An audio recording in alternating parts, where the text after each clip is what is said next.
Hey, if y'all can hear me, give me a 1 2 1 2. If y'all can hear me on the live, give me a 1 2 1 2. If y'all can hear me. Hey, if y'all can hear me, give me a 1 2 1 2. If y'all can hear me on the live. Oh, I can hear myself. Hold on. 1 2, if y'all can hear me. Let me test something out real fast. Yeah.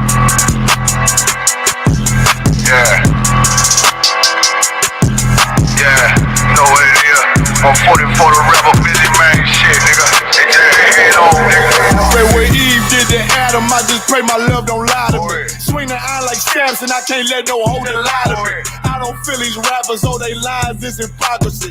Ain't no competition, ain't no rivalry. Nigga think I'm playing, I don't hear one word they saying, this shit light work. Think Muhammad one of us, he might lose his life first. Circle up and stay alert, another cop can stretch the nigga. He ain't demon, it's an exorcism, watch I bless the nigga. You took that oath in blood, then you know I'm gon' get active with you. Fuck the opposition, I see vision, let me paint the picture. Rappers can they spit, and I ain't listening, is in fact a fiction. Revenge was a woman, now I stroke that bitch like Jack the Ride War. We gon' run the summer, it's gon' be historical. Thought they making plays, made them niggas call the audible. Ask who run this shit, but that question is rhetorical. Bitch, I'm the one, me cookies with the oil. I'ma get them crack as hell, should've never kidnapped my family. I can't do baby, bet I be the last nigga standing. Do a life sentence for my niggas, pray you.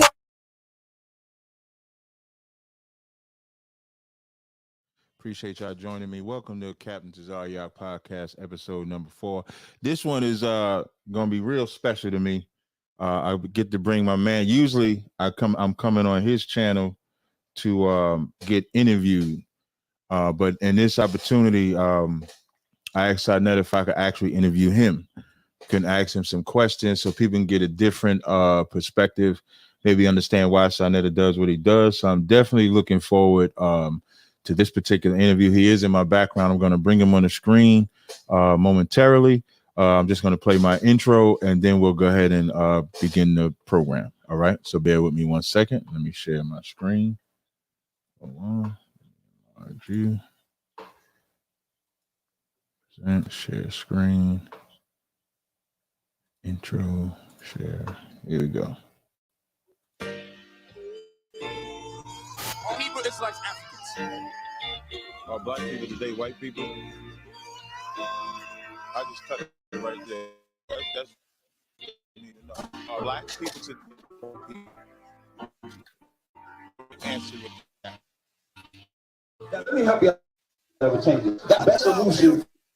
The problem in every USA, the problem that we have with each other is not science. Right. I ain't saying the problem. Dealers on the corner need to die. That's fine. Them brothers that's rape little girls, them brothers that's turning out men homosexual, that's the problem. And the Bible said don't be homosexual. The Bible said thou shalt not murder. The Bible said thou shalt not steal. The Bible said God.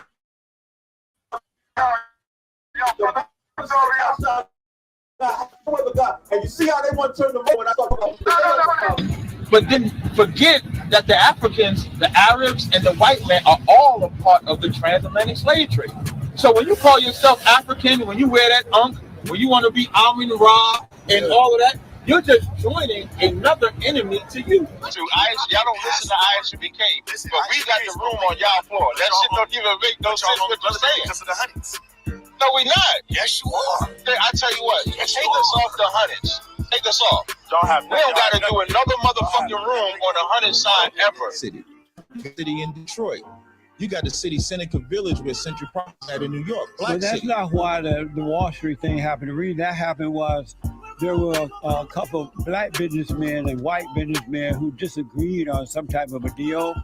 And then they started arguing and fighting one another. And just like any talk about America, it went into a riot. They didn't do it just because the black were black or that they have businesses. So you're calling a black man a terrorist because he wants to keep his business? I'm just saying the warfare between the white and the black broke out because they had disagreements. But if you say America is so great and the white man is so great, why would we be labeled as terrorists? With that, men of Israel, I imagine Aman Shabbat, I imagine Barak.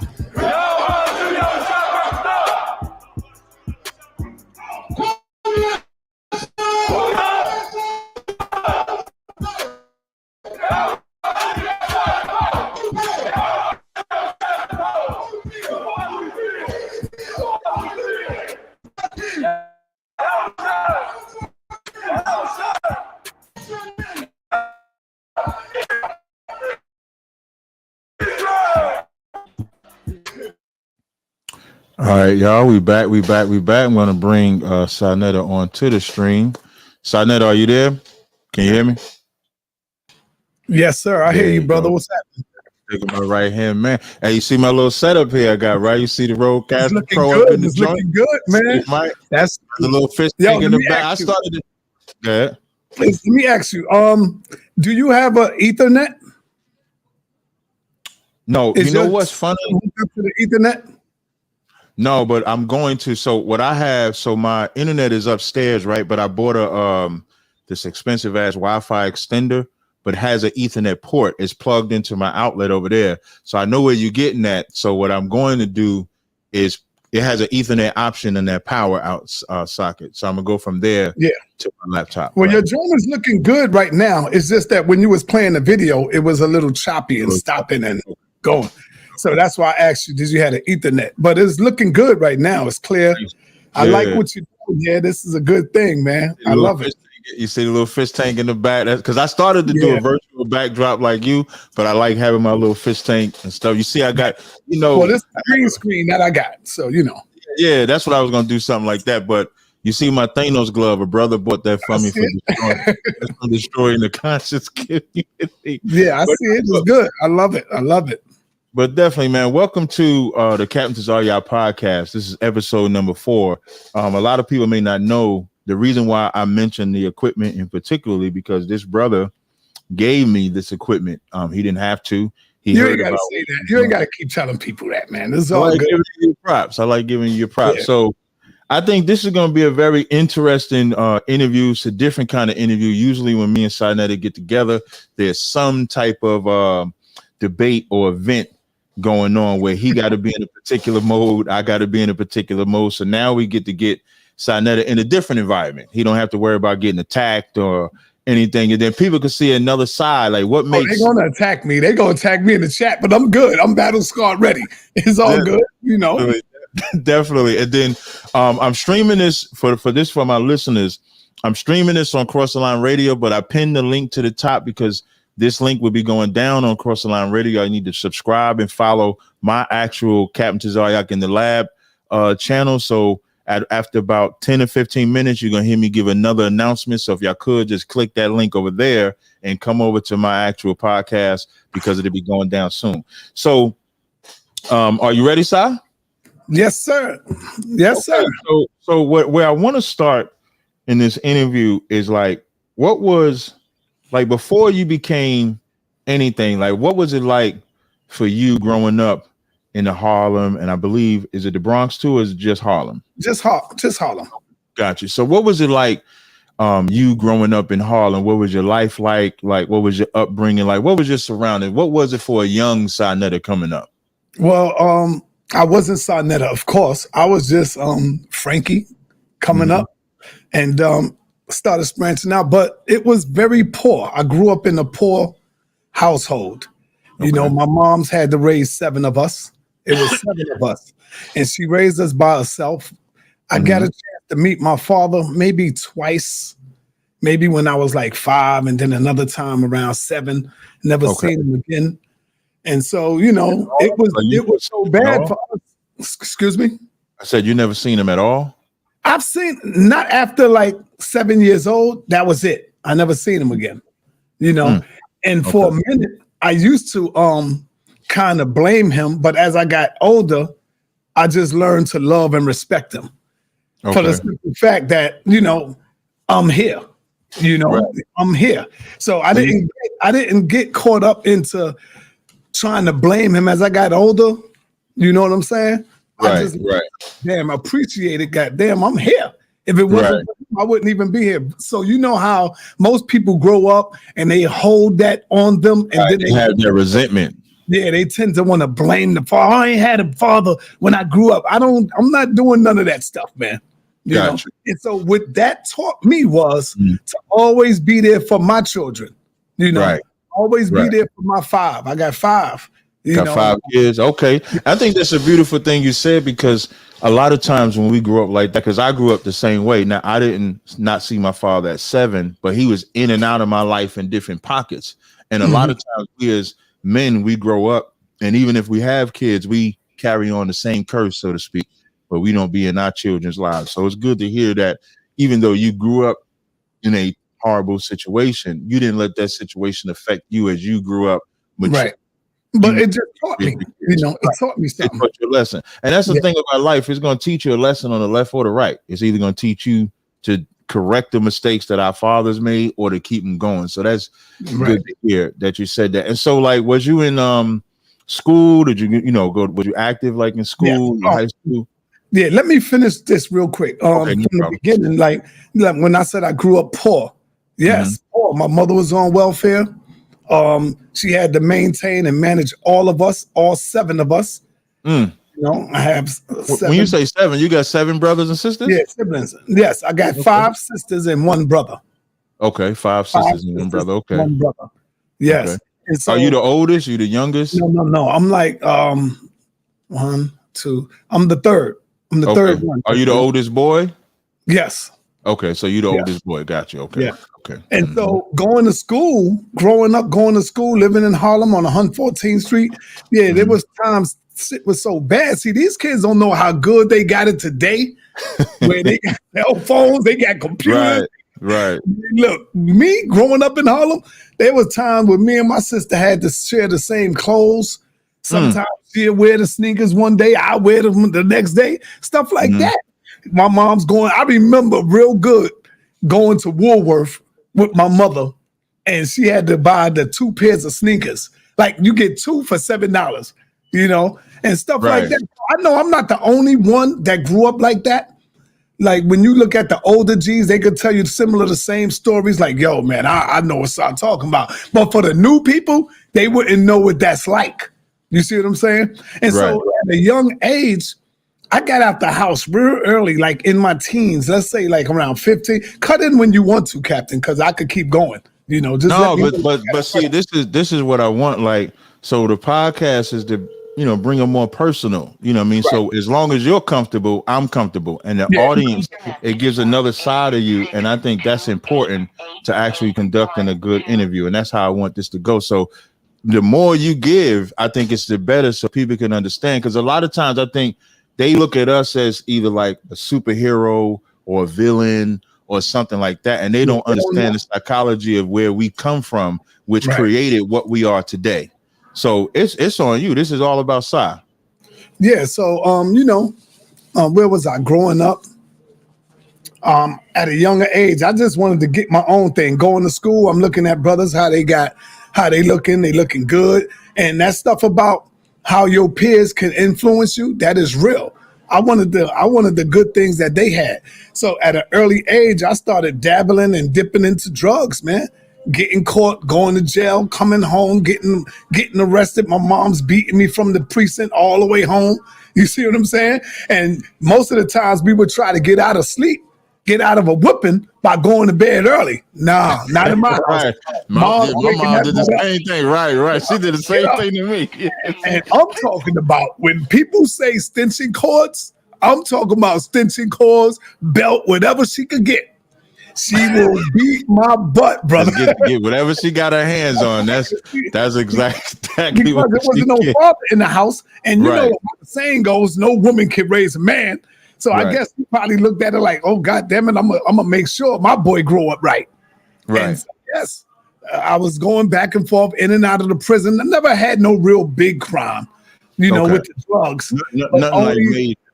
Yeah, nothing like no murders and stuff, but I did go to prison for assault. That was the biggest one I went to.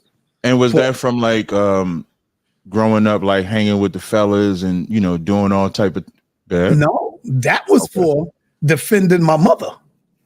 That was for defending my mother. Like one of her friends was trying to fight him and beat her. And so what I did was I grabbed the nearest thing I could grab and I stabbed him in the nose and gave him like 40-something stitches across his nose. And my mom's was telling me to go, because the police coming. I wasn't leaving nowhere because I didn't know if this man was going to try to hurt her after I leave, So I stood there and went to prison for that. That's when I did my 5 years in prison in Clinton Correctional. How old were you then? Oh, man. Let me say this. I got to say this. This is very important for my viewers. Okay. I came up and I was diagnosed with lupus in 2001, I was diagnosed with lupus. I lost my sister because of lupus. So lupus ran in my family. It's right? like hereditary. Right. And so what I want to say to y'all for those of y'all who don't know what lupus is, y'all could go and look it up. It attacks your memory.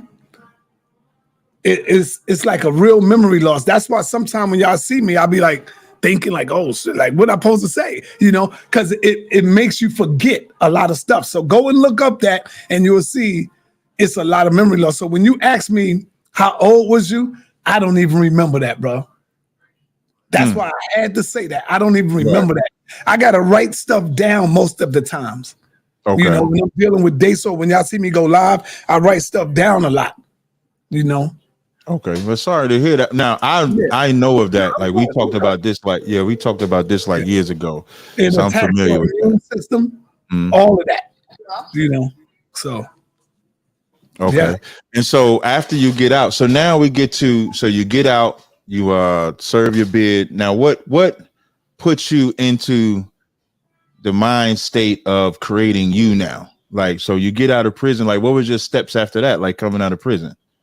Well, before that, that's a big jump. We gotta go back. We gotta go step back some, brother. Yeah, we're gonna dig into it, man. We're gonna dig into it. I'm just a Negro on the street causing havoc. When I say causing havoc, talking about selling drugs, using drugs, all kind of stuff. So I was selling them, I was using them, I was out there poisoning the hood. And so when I got caught, I always tell people that this was the greatest thing that have ever happened to me. And they'd be like, what the hell you mean going to prison was the greatest thing? Yes, because most of my friends I grew up with is either dead or they locked up behind bars for years. I grew up with some of the most notorious drug dealers. I can name a couple of brothers because they out now, but I ain't gonna do that. No, I ain't gonna do that. I just thought about that. You ain't gotta do that. Yeah, don't do that. I come from Sugar Hill, uptown, 159th Street. So all I gotta do is mention those who know. I come from 159th Street in Amsterdam. Same place where Nicky Barnes was at, right there on the corner. He had the whole bar wrapped up. So I came up with a lot of that stuff. And so when I went to prison, that was the greatest thing that ever happened to me. And I was like, damn, I never heard of no Farrakhan. I'm listening to Minister Louis Farrakhan on WBLS every Sunday afternoon. Every Sunday, I'm listening to Minister Farrakhan. He used to come on, and he was like, the white man is the devil, and this and that, and teaching. The Honorable Elijah Muhammad teaches us this. Now, everybody is out in the yard. I'm still right there listening. I'm like, man, this joint is fascinating. So every Sunday, I make sure I tune in. And that's when my change came. Because, see, when I'm in the street, I ain't have an opportunity. I mean, I did have an opportunity, but I ain't had time to sit down and listen to the word or listen to the information. Because I said, man, I got to go out there and get this money. I was bringing money home to my sisters, to my mother. I was taking care of my family as a young dude, bro, as a young kid. As a young kid. Right. So you was like the provider. Right. Yeah. And which makes sense. And guess what? I am still the provider to this day, brother. Most High and Christ. And what the Everything reason why everything I learned off of hustling in the street, guess what I did, Captain? You don't lose that. You don't lose that. You bring it to wherever you at in life. Everything I learned, how to hustle, how to make money, I brought it to my YouTube channel. I brought it to where I'm at today. Because you keep that hustle mind state. You keep the hustling mind state where you still gotta, now when people hear the hustling mind state, they might think it's a negative thing. It's not negative. It's not. Hustle is not. Yeah, hustle is not a negative. It's what you hustling that makes it negative. Right. But you got, it's like you would call it a go-getter or something, whatever terminology you use. If you got that hustle in you, it's just that hustle in you. Now, before you go, Side, now I just want to let the people on Cross the Line Radio know this stream is about to end on Cross the Line Radio. You want to click the link for my In the Lab podcast. Join us over there. This is a beautiful interview so far. We're going in depth with Side Netta, the king of the conscious community. All right. So now we get that gap come. You start listening to Farrakhan. Right. Every Sunday, he's saying the white. So what did that do to you when you hear Farrakhan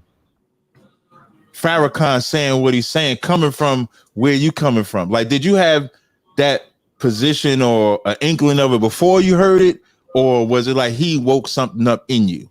How did that go? It was like a ticking bomb that he woke something up in me automatically. Now, I want to go back for 1 minute because, see, it's going to make me keep jumping back and forth as I catch memory of these things. Yeah, that's fine. I grew up on 114th Street and 8th Avenue, right? And for those of y'all who understand, damn, why I say this video is unavailable? Your video, it went off. Because you got to go on my channel, Si. Yes. I learned this from you. You know how when you would have your other channel, you were streaming. It's Captain Tazaryach in the Lab podcast. If you look in the StreamYard comment section, I got the link in there. Okay. All right. So as I'm going, we still live. Yeah, we still live. Oh, okay. Yeah. So yeah, man, on 114th Street, this was the most biggest drug block. In order to survive out of that block, when I'm going to school as a young child, Captain, I'm stepping over needles. They all in your building. They in your hallways. You don't know. You got to be real careful. Dope fiends is all over the place. This is when dope was heavy out there in Harlem. For those of y'all who and it was yes, this is when this joint was real heavy, man. So we stepping over dope needles to try to make it home, to get in the house. All kind of stuff, man. And so now, going back to the prison, as I'm listening to Minister Farrakhan, it definitely struck something in me that was always there, but nobody knew how to get it out. Right. Farrakhan sparked it. But when I went upstate to do my bid, that's when I started listening and hearing Dr. Khalid Abdul Muhammad. I would listen to Khalid Muhammad now. So now I'm like, oh, sweet, Khalid Muhammad, you know? And then I met a brother by the name of Shabazz. Shout out to my brother Shabazz. He was wearing a bow tie and he always wear a white shirt and he would always go down every Friday to Juma. One day I just come back from the yard and there was something on my bed, a book on my bed. Now, you know, people always tell you, whatever you do not accept nothing from nobody in prison. This is my first time.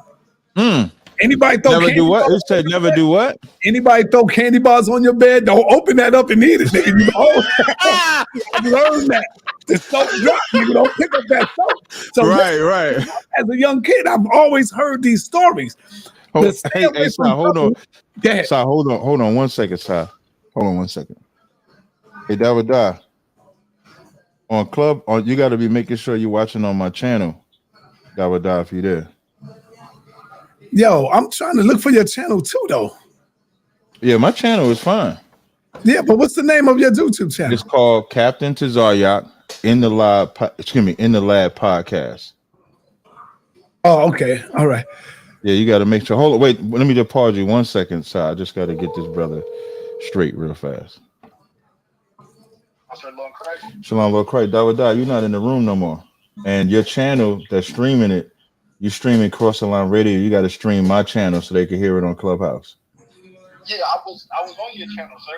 I was on to your Well, they saying they can't hear. Yeah, it said it did the same thing it did last. That means you was watching on Cross the Line because I'm still live on my channel. I could hear myself and everything. Okay, all right, and okay, let me look back again and see. And it's the same thing that happened last time. I got kicked out of the room. I don't know how. Yeah, that must be Clubhouse there. But your One West is still on the stage. You got to stream from Captain Tazaryach in the Live podcast. Sanetta, did you find it? Okay. Yeah, I got it. All right, no sir. You said you got it, Dawadah? Yeah, kind of the one kind. All right, the water. Shalom. That's what Shabbat. All right, you can go ahead, Salah. Okay, so where I left off at is I'm coming back from the yard, and you know you hear the stories as you're growing up. Right. Stay away from homosexuals. Right. Don't do nothing from nobody. Right. Don't be affiliated in gang culture, and you will have a smooth bid.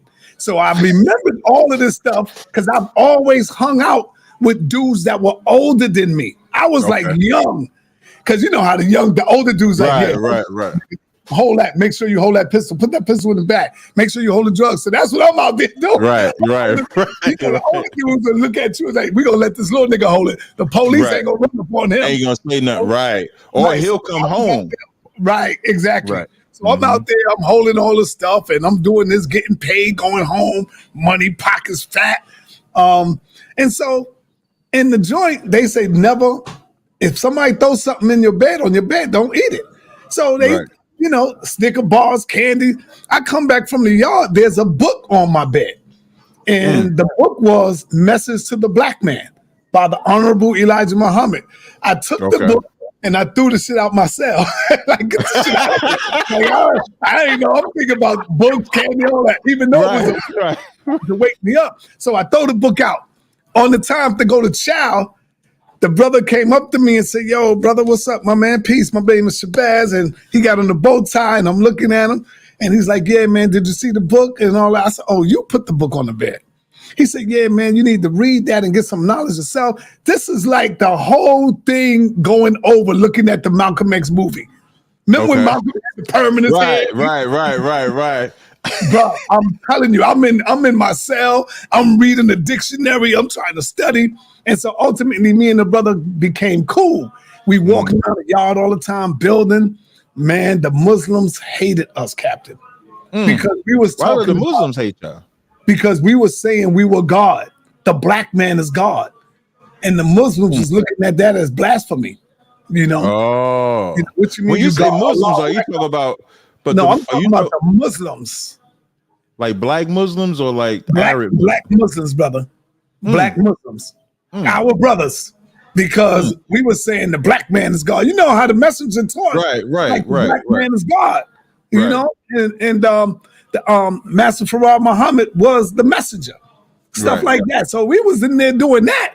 Man, the Muslims outnumber our ass like crazy.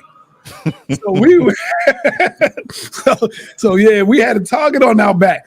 But the 5% brothers was like our cousins. Because inside there you got the 5%ers, you got the Muslims, you got and they were our cousins. So you know, we had to come to something where we would piece this thing out and let them know this is our belief, just like y'all have a belief, you know. And so speeding it up, as I come home, that's all I wanted to do was go to Mosque number 7 and meet Khalid Muhammad. Right. I gets home, 95. Khalid Muhammad was on his way out of Mosque number 7. So when you got home, Khalid Muhammad is getting removed from. That's right. Yes. Wow. He's being removed out of Mosque number 7. And I'm like, damn, so now what I do? Do I stay in Mars? Do I become a registered member? And I went there with my suit on and I had a bow tie on. Yeah, I wish I could see that. I wish I could see that. A bow tie and a suit. I remember I had a beige suit, white shirt, and a brown bow tie. I remember that like it was yesterday, man. You know? Man, I wish we could see the Sinetta with the bow tie. Khalid is on his way out, and I'm there like, damn, man. What do I do? Do I follow Khalid or do I become a registered member? Right. And I just automatically follow Khalid Muhammad. Okay. So you didn't follow you didn't stay to Mars. You went wherever Khalid was going. That's the route that you chose to take. You resonated to seem to want to go that route more. So because I seen the fire and the passion in him. I'm an Aries. So you know, you always say, oh, stop that. You know, I'm a fire sign. So I'm with it, you know? Right. And so I would go to everywhere Khalid was at speaking. And he started talking about rebuilding the new Black Panther Party. And we're going to rebuild it over here. And we're going to have a meeting over there. And I'm like, yo, I'm going to this goddamn meeting. You're going to the meetings. Okay. So now I'm going to the meeting. We in Harlem. We in the state office building. We going to Philadelphia. We going to Texas. We going all over the place, you know? And so Khalid made me the chairman of the Harlem chapter Black Panther Party, brother. Because he seen the whole. So you talk about the whole borough. So you was in charge of the whole borough. The whole borough of Harlem, and we had the biggest chapter, bro. That's how I was moving. I was like on some real hype. My whole thing was to make Dr. Khalid Muhammad like, yo, this is the man. this brother's the man right here. You was ready to put in work. Yeah, one day Khalid came, and see, in every movement, you have a 5%, a 10%, and an 85%, right? Mm-hmm. And you got people that is jealous because of your position or because where you at. Don't think you ain't got nobody jealous of you, Captain, in your movement. I know you always say, nah, we are SUPK, brother. We don't do that. Yeah, okay, you keep thinking that. You keep thinking that. It ain't come out yet, you know? But yeah, that's what I mean when you got a 5%, 10%, and 85%. Okay. You know, right. The 5% is he who know the truth, you know, the true believers, right? And the 10% is like he who know the truth but refuse to teach it. And the 85% is just the non-believer, you know. Right. So yes, man. So as I'm in there, Khalid made an announcement one day when we had to do the founders banquet at the state office building. If anybody ever find that video, I lost the video. It's called the Founders Banquet. It might be on YouTube. I don't know. Khalid, and that joint is jam-packed, brother. Jam-packed. You know what I'm saying? Khalid called me up to the back. I was the film dude. I was always on the camera. Wherever we went, I got the camera. I'm rolling, you know? Right. He called me up to the front, and he grabbed my hand, and he said, this is the best soldier. I don't know if he should have did that, but he hold my hand up and said, Son Netta, I was Salik Quran then. Right, Salik, okay.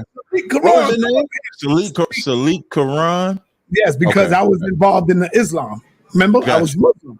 Right, no, the reason why I'm highlighting that is because when I called you Side, you said I didn't start off as Side Netta. So now we know Salik Quran was the name that you went by. I think that's important. Remember, this is a whole different side of Side Netta. This is like would be the best part of Side. I didn't know nothing about Kemet. I didn't know nothing about the Hebrews. I didn't know nothing about y'all like that. You know what I'm saying? I learned that later on. Later on, you know, okay. Right. Because of Khalid. Say that name one more time, Side. You were Salik Quran. Am I saying it right? Quran. Okay, Salik Quran. Okay, got They you. called me Quran because I was like the walking Quran. Like you, the Bible. With the Bible? Okay, so you saying you knew the Quran like that. Okay. Yeah, all I did was quote the Quran. Wherever I go, I see a brother, server, ayat, server. I would go in. You know what I'm saying? Okay. The Quran. And Khalid called me up to the desk in front of everybody and told the people that this is the best soldier I got. Okay. And from there on, I think that's where the hate began. Some people started hating me. I had a meeting with Al Sharpton. They called Khalid and said, yo, did you give Salik permission to have a meeting with Al Sharpton? So I got sat down on my post because of that. So Khalid came in to deal with me, to put me on the hot seat, you know, before he called Brooklyn, Queens, Jersey, my chapter, and that joint is jam-packed. I'm in the middle, Captain, of these dudes, bro. Bro, that's what made me strong. I'm in the middle of these dudes, and you will never know. Let General Yohana put you in the middle and let the people go at you and say, yo, we gotta go at Captain because of this or because of that. You'll see some hate coming out. So everybody and you doing this because when you get to interview or dealing with Al Sharpton, people are saying that you're trying to either go behind or supersede Khalid. Right. I was supposed to get permission. Like, you know, like okay. Like when I do something, chain of command. Right. I got it. So you know how you always say, yo, I got to go and check with my generals and stuff like that. You can't just go out and do it on your own. You in the organization, you in the movement. Right. I got you now. I took it upon myself because we was doing a food giveaway and a clothing drive. And so I'm saying, man, Al Sharpton, we're going to go over there. I took my Minister of Information and my Minister of Defense, and we sat down with Al Sharpton. Now, I don't even know who called to this day. It could have been my Minister of Defense or it could have been my Minister of Information. So, you know, Khalid ain't going to tell him who called. He ain't going to tell me because he don't want us to have that type of beef. Right. So he came in from Atlanta. He had a house in Atlanta, and he had a whole brownstone on 138th Street, 7th Avenue, between 7th and 8th. Okay. And so he came in that day, and everybody knew it. It's like you sending out flyers. Oh shit, Khalid coming in to deal with Salik. Come on, With Salik Karam. Okay, it's going down. How do I do this? So I'm in the middle. I'm in the hot seat, standing now. People are standing all around, like balconies up. We in Khalid's house. He got the big house. So everybody's standing up up top and down the bottom, and they just scorching me, brother. They letting me have it. They tearing me a new one. And I'm looking at them like, oh man, this is where the hate. Who told you that you can go over there? You know how Khalid talk. Right. Who told you and give you permission? You think you the man, you think you can do what you want. But what Khalid was doing was raising a man. He was building you up. He builds you up. Right. I mean, first he tear you down to build you up. He wanted to see if you can take this type of pressure. Right. Right. And so I took it like a man. I stood there, dude. I ain't gonna lie, my eyes was watery, yo, bro. I ain't gonna lie, I had tears in my eyes. Like I wasn't crying out loud. Like I just had tears in my eyes. Like, yo, this is crazy. Right, because you're going through this whole thing. Right, hitting me with everything. And I'm like, yo, I gotta get out of this. But before I left that circle, Khalid came down and stood there with me, and he said, "You know, you are one of the best men that we got. You are one of the best soldiers that we got." See, that right there was the building back up now. Right. He didn't want to leave me down where I walk out like, oh, fuck you niggas. I don't need you, nigga. You know, he was like, yo, you one of my best soldiers. You know, you always got, we have a chain of command. He came in one day. Oh, I got to tell you this story. Okay. I was the man who bought Khalid Muhammad's beret. I bought his beret. The beret that he won? The beret, yes. Okay, gotcha. Now, we wears the beret. Everybody is in unison. We all supposed to have on the same thing, right? And so we standing at 40-degree angles, just like you in the army, and he come through for inspection. Now, this time, we are in New Jersey. So he comes in. All of the camps come in from Jersey, from Brooklyn, from Harlem, from Queens, all over. We all out there. And so he's doing the inspection. And so we all got to have the same thing on. Now, my headquarters in Harlem, I wish, I got some pictures. Let me see. Let me go and see. We got some pictures. They not over here, but they are probably on my other computer. Okay. They are all on my old computer back there. Damn, I should have got them ready for you. Oh, yeah. I told you we was gonna go in. I told you get one of the pictures, man, for you right here. Yeah, let me see one of them. Let's check out Sai. Oh, not Sai, Salik. You gotta call it Salik. They got one of them right there. You can look at that. Yeah, let me add it to the stream. So everybody, look at Sai. Sai looking all hardcore. Look at that. Everybody, if y'all on the YouTube, that's y'all right there. Trust me. Let me blow it up for him. Let me see if I. Yeah, there we go. Yeah. Look at Sai. Sai look like he don't play no games in there. Nah, I wasn't playing no games. I was hard, man. I was not no joke, man. I wasn't no joke. So on this right here, you can see the suit, right? I got on the whole one-piece suit. The whole thing is like one piece. Okay, got you. The beret, the Harlem chapter, we were the only ones that had the Black Panther on the beret. Everybody else was in coordination. My man, Divine Allah, for those of y'all, shout out to Divine Allah, the chairman of the Jersey chapter. He came to me and said, Brother Sarnetta, bro, I'm telling you, you better take that off your head. Khalid gonna get you, bro. You better take that off your head. He ain't tell you to put the button on the beret. So, so we all in there, and I'm like, all right. So Khalid comes down, start looking at everybody. He gets to me and stop and look at the Harlem chapter.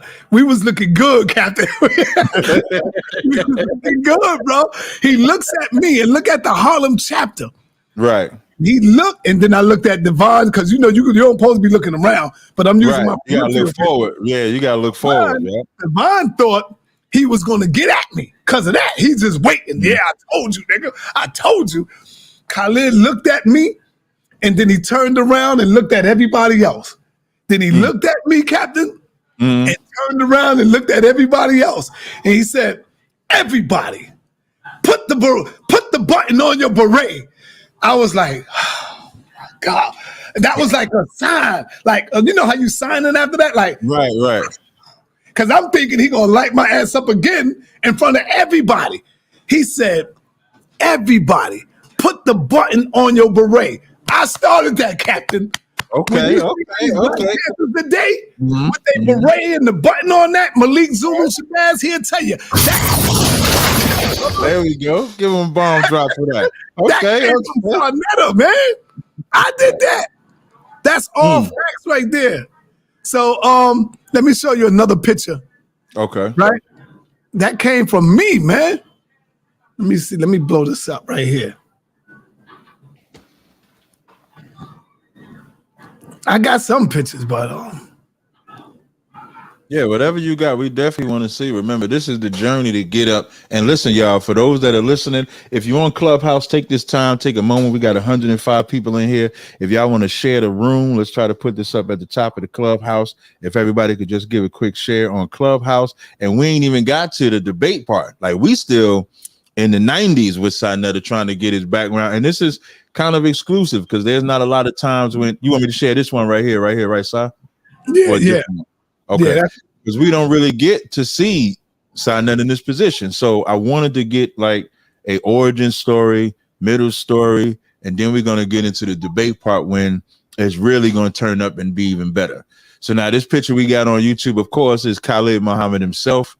Yes, he ain't have no beret. So I went downtown and bought him a beret. Okay. You see what I'm saying? That's the regular way we supposed to wear our uniform, the way you see Khalid Muhammad. Okay, I got it. All right. You got the patch on the left. Had the whole one piece. Okay. You know what I'm saying? And so that's how we went out there, man. And let me see. Here's another one. Okay. Get this. So you can see me right there. I would sometimes wear the bandana. Right. I see. Right here, we are in Atlanta. That's where we at right there. We had to so go y'all down in Atlanta during that time. Okay. Yeah, we went to Atlanta during that time, going in, man. Now, my camera is in front of me, but I said to myself, and I'm glad I did it, I said, because I'm on the tripod, I said, man, let me remove myself from the back and go and stand in front so I could be in this shot for history. And that's what I did, bro. Yeah, man, we had systems. Let me get some shine. Get some shine. Got you. Yeah, man. I said, let me get some shine up in here too, because this is all going to be history. Right. And so leading up to that, I have met a lot of people, brother. A lot of people doing this. And so when Khalid Muhammad, and I say assassinated, biological warfare, chemical biological warfare. You always say that. I had young soldiers in my camp. You see Okay. what I'm saying? These young brothers right here. I had a whole group of them. Make no mistake about it, man. We had you got the whole little young crew. You got the young squad with you there. Okay. Now you see the young brother right here. With his first camp. Sarnetta with his first camp. You see the brother right here, right? The young one, the short one. In the middle? Yeah, the one in the middle. He's in prison right now for homicide. He's in prison. He's a grown man now. He's in prison right now for homicide. His name is Hannibal. Lil Hannibal. You know what I'm saying? Do you still try to communicate with him? Does he try to communicate with you at all? Yeah, anything like Malik that? Zulu Shabazz, they go, they see him, they see what's up, they talk to him. See, this is what I mean when I say formation. When you look at this, we in formation, Khalid will come through, right? I'm on the side taking a picture. I'm on the side watching, you know, because I'm chairman. So we walking down, I'm taking the picture, and we all see how we all, you know, look and make sure everybody's in formation. We be at parade rest. All of that, man. So we call that a Modern Shabbat. When you hear us say a Modern Shabbat, that's when the general come in, right? Y'all always say, all right, y'all say something, and everybody say, oh, Modern Shabbat. Yeah, so we do the same thing. If Khalid was to come in, we say tension, and everybody stop, boom, and get into your parade rest stand. Okay, and then he say at ease. Khalid will say at ease, and then we could go about our business and do what we do, finish moving. But I have met. Now I'm jumping. After the death of Dr. Khalid Abdul Muhammad, I always said that he was poisoned. I'm not going for that shit about a brain aneurysm. He was poisoned. Everybody else was like saying, nah, he was sick and he had a brain aneurysm. Sister Malika. Let me see if I got Sister Malika here. Now, she was a high-ranking sister. Okay. Yeah, a high-ranking sister. She was the one that was supposed to take over the Black Panther Party. You know? Okay. But Malik Zulu Shabazz ended up taking over the Black Panther Party. Let me see if I got her in here. I got her in here somewhere. You know? Yeah, she's in here. Oh, here she go. You see him? That's Malika right there, Sister Malika. Sister on the side. Okay, yeah, I see the sister. Yeah. Yep. You see me? You see me? You see the name in the middle? Yeah. It got Minister Salik. Yeah. That was me right there. Minister Salik, chairman of Manhattan, New Black Panther Party. Minister Salik. I wasn't a minister. I was just chairman. I just put minister. You know, No, that's fine. My name. But yeah, I'm in the middle. That sister right there, she, ayo, Captain, man. She hardcore. She hard body, bro. She was about no games. No games. Everybody, all the brothers respected Malika.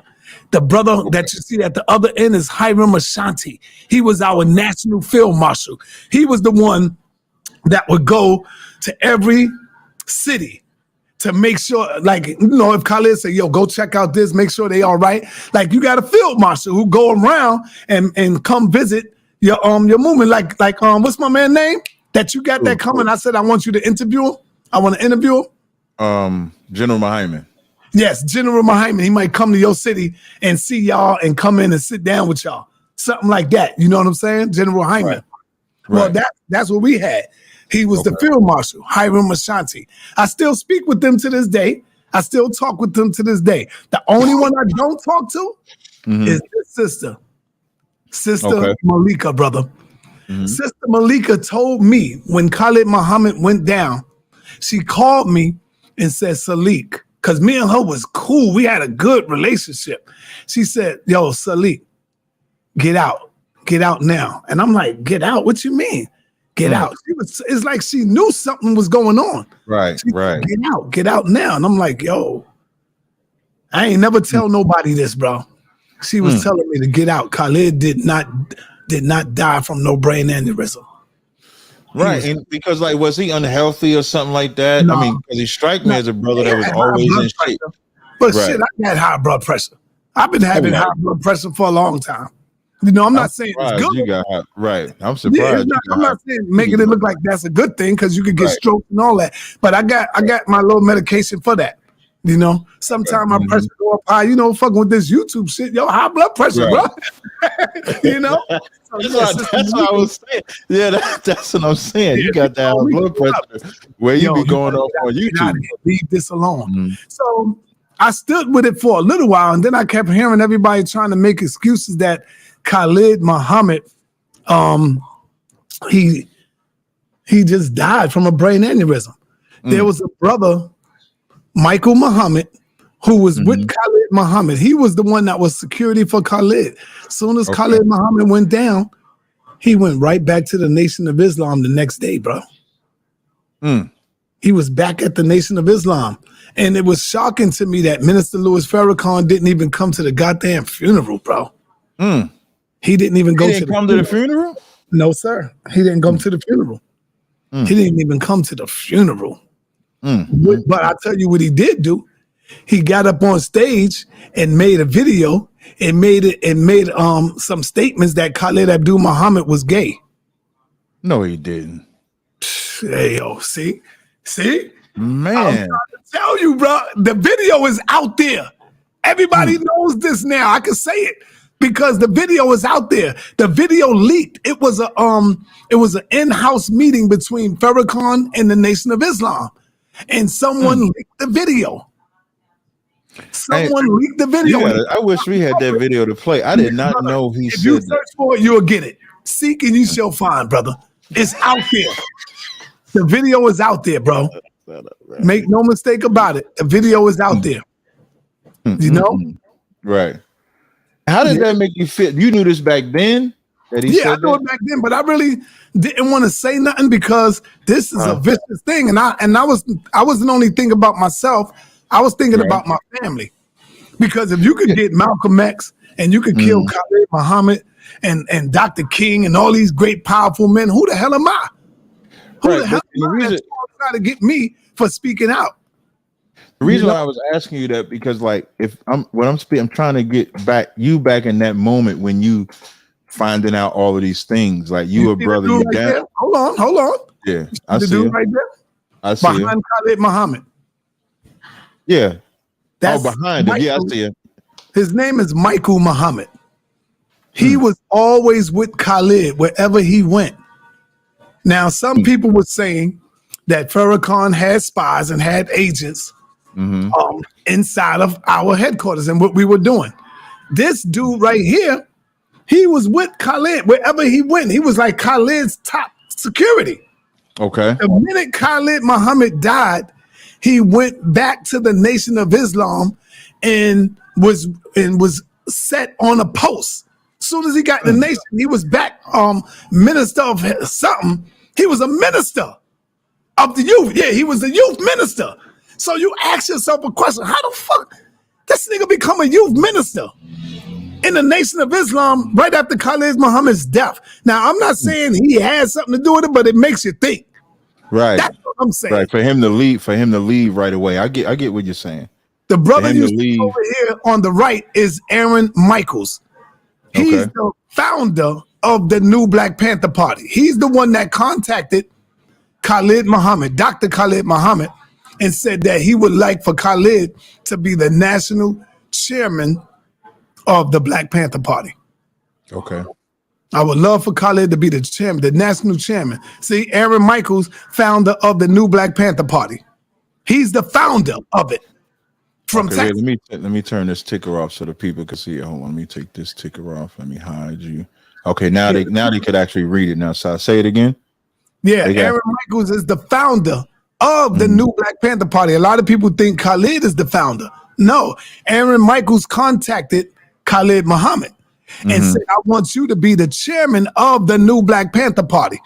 This is after Khalid was almost assassinated in California. So it's almost like the brother knew that Khalid had the gift to fish him in, and so he was like the star. I got it. Okay, I understand. Khalid was almost assassinated in California. Don't forget, it was the Bloods and the Crips who came out to protect Dr. Khalid Abdul Muhammad. With rifles, with shotguns. He's one of them brothers out here. And he said, nah, we need to start a new Black Panther Party. And next thing you know, that's where it all started, right there. It all started from there, brother. And then after Khalid left, here go my girl right here, Sister Malika. That's us right there. You look young as hell, right? You look young. People talk a lot of mess, but I put my life on the line. Whenever Khalid Muhammad came to New York, I stood with him. It was my chapter that had to secure him. You know what I'm saying? Like when General Yohana, let's say General Yohana move out and he goes to Philly or Washington. It's the Philly chapter and all of them that's gonna come out, you know, and secure you. So whenever he came to Harlem, it's my chapter. It was your job, right? And I was the one side by side with him. So if they would have got him, you know, they would have got me. You know, right there. I'm walking side by side of him. You see, look at the boots shining too, bro. We had to keep our joints shining. You had to be clean, right? You had to be clean. You know what I'm saying? And see, me, I always put a little style to my shit. You see, that's why I got the bandana and I got the button on my joint right there. I always had a little flair, you know, throw some style to it, you know? So that's Sister Malika right there, who was nothing to play with. She was a bad sister. She was a bad sister, man. And so that's where I learned a lot of my militancy from. And so after Khalid left, I said, now what am I going to do? Do I just stay home? That's what I was going to ask you. Right. That's what I was going to ask you. So what do you do? I see the picture. Thank you. Here's the brother, Shabazz, who I met in the penitentiary. So he's the one that sparked you coming into dealing with Khalid Muhammad. And that's why I think y'all say the Most High, but I give the credit to the spirit and power of the ancestors. But y'all might say, nah, bro, it was the Most High who brought all these people in your life. You know? We definitely would say that. Yeah, it started from this young brother right here, Brother Shabazz. He lives in the Bronx now. I see him once in a blue moon, you know, and he's the brother that threw the book on my bed. Message to the Okay. black man. Me and him was the only one walking around the penitentiary with the bow ties on. And we was recruiting in the penitentiary, brother. You hear me? That's how my bid went smooth. We recruiting. So they see me as a righteous brother. I was never getting into trouble. That's why I did my bid real smooth. I wasn't getting into the trouble like some of the brothers just go to play ball, go work out and all this stuff. No, I was in that joint recruiting and teaching. Okay. And so they started breaking up us because in the yard, you can't have no more than 3 people walking around. Like gathered together, they look at y'all like a gang or something. Yeah, because they thinking we trying to break out or trying to do something, do a hit or something like that. Right. You know, and so that's the brother Shabazz. Shout out to brother Shabazz. And so after all of that, what do I do now? I said, you know what? I'm gonna carry on this message. I'm gonna continue to do what I do. And so where do I go? I hit 125th Street. And I just started going in, bringing my bullhorn, one-man army, because everybody left. And that's when you so it was just you. Right. So now, wait, before you do that, like, how did you pick the spot? Like, so I know what this image is that we're looking at right now, because this is on 125th, but how did you go about picking this particular spot that you chose to bring the bullhorn? Okay, at first I chose the spot down the block. It was a vegetarian spot down the block, juice bar. It's called the juice bar. Dave ran a juice bar. So I chose that spot first. It was on Lenox Avenue, between Lenox, right around the corner from where y'all used to teach at on 125th. But it was down the block. It was called the juice bar. And so I'm in front of his spot and I'm going in. I'm lighting fire to the crackers, to everybody. He came out, started calling the police. Yo, we got to get him from in front of our store. He running away our customers. So I said, you know what? Let me get away from here. I started looking around where I'm going to go. I seen the Mark 125. I said, oh, this is the spot right here. Mark 125. I'm going to hang my pictures up, get my bullhorn. And, bro, I've been there for like 15 years straight, Captain. Right in front of Mark 125, bro. For 15 years straight, going in. Tearing a white man a new one. I used to see Hashar and Daniel Allah, and they would always walk past me. And they would be in formation. They would be in the line. And they would walk past me every Saturday. They would walk past me, and I'd be like, uh-oh, here go the Israelites. But I ain't think nothing of it. I know they going down there to put in work. So the white man would walk past me and get beat the hell up. And then they walk down the block and get beat the hell up. By Hassan, you see what I'm saying? It's like tag teaming. Yeah, it was like tag team. I was ruthless, bro. I was going in. Did being across from the Apollo help, like with the traffic? Now I know 125th is always a popular street because of the nostalgia of it and the history of it. Did being across the Apollo, did that help, like with like the foot traffic or anything like that, or was it always just like traffic around that area? Well, it was always at that time back then. 125th Street stayed packed, Captain. They stayed packed. People, when I come out, and especially on Saturday, people had to walk in the street to get around, to get by. They had to walk in the street, literally walk in the street. Cops came. Cops tried to move me. They tore my pictures down one day and told me the next time I see you, I'm locking you up. I came explain the pictures. Explain the pictures. The lynchings. You know, I had the lynchings and all that. I was the first one to have the lynchings. I even went downtown to give the lynchings to Brother Zabak. He was the first Israelite that I was messing with. Brother Zabak. I was like, yo, this my man. And he was the first one I seen who put the cracker on his knees, bro. I ain't gonna lie. I was like, oh man, I'm sitting there and I'm like, yo, because they remind me of our teachers a little bit. The only thing different is that y'all was coming out of the Bible. And I was loving it at that time. I ain't gonna lie. I almost could have been an Israelite, bro. I ain't gonna lie. I could have been an Israelite. So now what stopped you from doing it? When I got exposed to the YouTube Israelites. When I got on YouTube, but I almost was a Hebrew Israelite, and I probably would have been a part of Zabak. And He was the only one I knew for at that time. And then I would see I would go down the block sometime. Seti would come and I would say, yo, Seti, let's go down the block. And I took Seti down the block. Next thing you know, him and Ashar going back and forth. That's on YouTube. You got to see that. Right. That's on YouTube. And that next thing you know, they going at it. They banging. I'm like, oh, shit, they going at it. Next thing you know, there's other people. Every Saturday, we had something going on. So that kind of was the birth of, because now we're sitting, now before we get to this part, just a brief reset. For those that don't know, you're and Captain Tazaryach in the Lab podcast. This is episode number 4. I'm sitting down with my man Sinetta, a brother that has been a stalwart when it comes to this conscious community, when it comes to getting out this information, when it comes to setting up the debates that we do to this day. You can say he would be the pioneer of it. Nobody was really doing it onto this level. We're going to be segueing into that part. I'd also want to do a quick reset on Clubhouse. Welcome to One West Home of the Truth. If you're on Clubhouse and if you got a green ticket, a pink ticket, that means you're not a member. You want to make sure you click that house up at the top. I'll definitely make sure you get added as a member.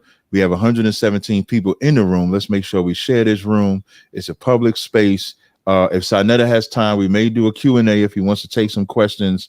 And then we'll go from there. But this is, so far, this has been a jewel. Like the picture Sinetta has shown, the history that he's given from his background. We're getting into the psyche of what makes Sinetta or made Sinetta or Salik. Excuse me, Frankie becomes Salik, and then Salik becomes Sinetta. So that we uncovered. No, I was first Frankie. Then in the street, my name was Doc. Okay, so Frankie. I was nice with the rock. Wait, you was for basketball? No. You didn't say that. Remember, bro? I was nice. One of the questions, one of the questions I had asked was like, was you into sports? So you used to play basketball too? Yeah, like all the people that know me from back then. One day we might be walking on 137th, and you'll hear people, yo, Doc. They don't know me by Sarnetta. They call you have your old friends be like, yo, call you name y'all grew up with. They be like Doc, and you can come and say, yo, why y'all call this nigga Doc? Man, I was shaking and baking everybody out there, all of that. So that was my name, and from there I became, Salik, and then Sarnetta. I'll tell you how I get the name Sarnetta. Right. Got you. So we got Frankie, Doc, Salik, and now we're segueing into you start doing the stuff on the street with the bullhorn, with the slave signs. You interact with Zabak down with the Israelites down there, and in seeing that Seti goes back and forth with Hashar in the street, and so that segues you into, I'm assuming, where we're going to get into the stage. Like, what made you get into the realm or the world that you're in now? Okay. After seeing, I'm assuming, I ain't rushing you, but I'm assuming that's where we're going. After going down, checking out my man Zabak, which was a good thing because I needed that fire to keep me going. Because I was like, damn, ain't nobody else out here doing what I'm doing. And so I go downtown, I see Zabak, I see the militancy, I see all of this. I see Zabak beat up this white man, a big white man, because they have their little containers, their donations. So the white man took a quarter out of his pocket and threw it at Zabak. And Zabak came over there and punched him in his damn face. Once Zabak did that, all the rest of the Hebrews came around him and started going in. Right. The police came, and luckily they got it on video because they said that, the white man threatened him. He started it. Okay. And so that's how they get away with that one. So I see the white man is on his knees and all of that. And I said, oh, shit. I got to bring this shit back uptown to Harlem. And so share my screen. I got to take advantage of this. I got to do this shit. And people was like, yo, that nigga got to be an agent. He got to be working for them. How is Sarnetta making them get on the ground? Well, shit, if you come there and you see me on that bullhorn, you'll see it. So share my screen. No, you can do it yourself. You talking about this one? I'm sorry. Yeah, share my screen. So I took it uptown, and I would have, every time I got a chance to see a white boy or a white woman, I would make them get down on their hands and knees. I'm like, yo, y'all need to pay homage, man. And there go the pictures behind me is the lynching pictures. I said, I'm going to go downtown, I'm going to blow these up, and I'm going to begin to teach. I'm going to read about every one of them, Frank Embry, all of them, and be able to drop it. And that's what I did, Captain. I read the story coming out of Without Sanctuary. Got you. And I was able to break down each and every one of their stories. And so every white man that came by, I was like, yo, man, get down on your hands and knees. If you're going to stand here, get on your hands and knees and let me teach. You can't just be standing up watching me teach. You got to get down. And so you see them right here. Yeah, I see him. People coming around. And that's when people's like, yo, why is he doing that? You know, my most criticism came from sisters. Why is he doing that? Why is he making them get on their knees? Hey, go Becky. I don't care how good you may look, Becky. Get your ass down on all four. Get out. I'm going in. Harshaw and them would come by and they would see this. And like, the white boy, he came by playing the music. I said, get down on the floor and play the music, man. Play the music for us. Let us hear you. And he would get on his hands and knees, and sometime I would get on their back. You know, like, here, nigga, you gonna be my dog, nigga. I'm gonna get on your back, and I'm pointing the camera down. Wait, for those that listen, if you listen to I got him by his shirt. I'm dragging the shirt. I'm pulling it. Yeah, I want to get so for those that's listening on Clubhouse, Sarnetta got this picture on here where he got this white boy bent down and he's on him like you ride a animal. And Sarnetta, that's the way I looked at it. That's the way I looked at it. He was that to me. You know what I'm saying? Right. And I would do this every day. I would put the rope around their neck just to show them, yo, these motherfuckers, they need to be hung. They need to be lynched. I'm telling you, I was on my militant shit back then. Until I got to YouTube. YouTube made me look at it like, God damn. That's before you get to the YouTube part side, when you did these exercises, right? I know you mentioned that the black women would say something, but what did this do for people, like for the people that are watching it? Did it like encourage them? Did it strengthen? Like what did you feel was the reception? That's what because a lot of people, you know, we do that. So like the Israelites do that where you get them on their knees and stuff like that. And I don't think they realize it. Right. Captain, the youth loved it. They would come by and they would laugh, but I would tell them why. I tell them, like, there was a time when our mothers and fathers were scrubbing their toilet bowls. We was on our hands and knees. Right. You know, and I would use that famous scripture that says there's going to be a time where they will come to bow down to you before your foot. I'm paraphrasing it. I don't know how it goes. But you know, I've been learning all of that from the Hebrews, you know. Right. And so I would use that as my explanation of breaking it down and going in. And so I would be teaching so hard on the 125th. I would make them bow down to our elders that was out there. Get down and bow down. Look at the people on the side taking pictures. They would love that. They would see me out there and they were like, God damn, so I'm never going in. And so I would teach every day. And here's one right here. I would teach every day. I think this was a Hispanic man. I don't know. But I seen it in the comment. They say, yo, sorry, he Hispanic. But I didn't know who he was. Here you go right here. He was a big white boy. I got that on video. Y'all never saw that video? Yeah, I think you played that before. Yeah, right. Yeah, I can show you that. That was on video. And let me show you. So as I'm doing this, I'm going all the way in. And then you can see the people that started coming around. These are Malcolm X's grandsons. These are Malcolm X's I met so many people that would come through because they heard that there was a kid on 125th Street going in and teaching, right? And so both of these brothers are Malcolm X's grandsons right here. This is the brother that got killed, the one that got on the Che Guevara. He got killed in Mexico. Y'all know about that, right, Brother Shabazz? No, I didn't. I wasn't aware of that. Oh, you ain't know he got killed? No, yeah, he got killed. I think he got thrown off of a building somewhere in Mexico. In Mexico? Yeah, in Mexico. Damn. Yeah. How long ago was that? That was a while ago, man. This right here, brothers used to come by to see me. He would come by every weekend to be out there with me. This brother is Julian X. He was Malcolm X's personal secretary. Okay. This was Malcolm X's secretary. And they would all come out there to be with me and give me that strength. That's how, that's how I was able to do what I do. Without them, I wasn't going to be able to do all that. Right. Of course, I had famous people coming through.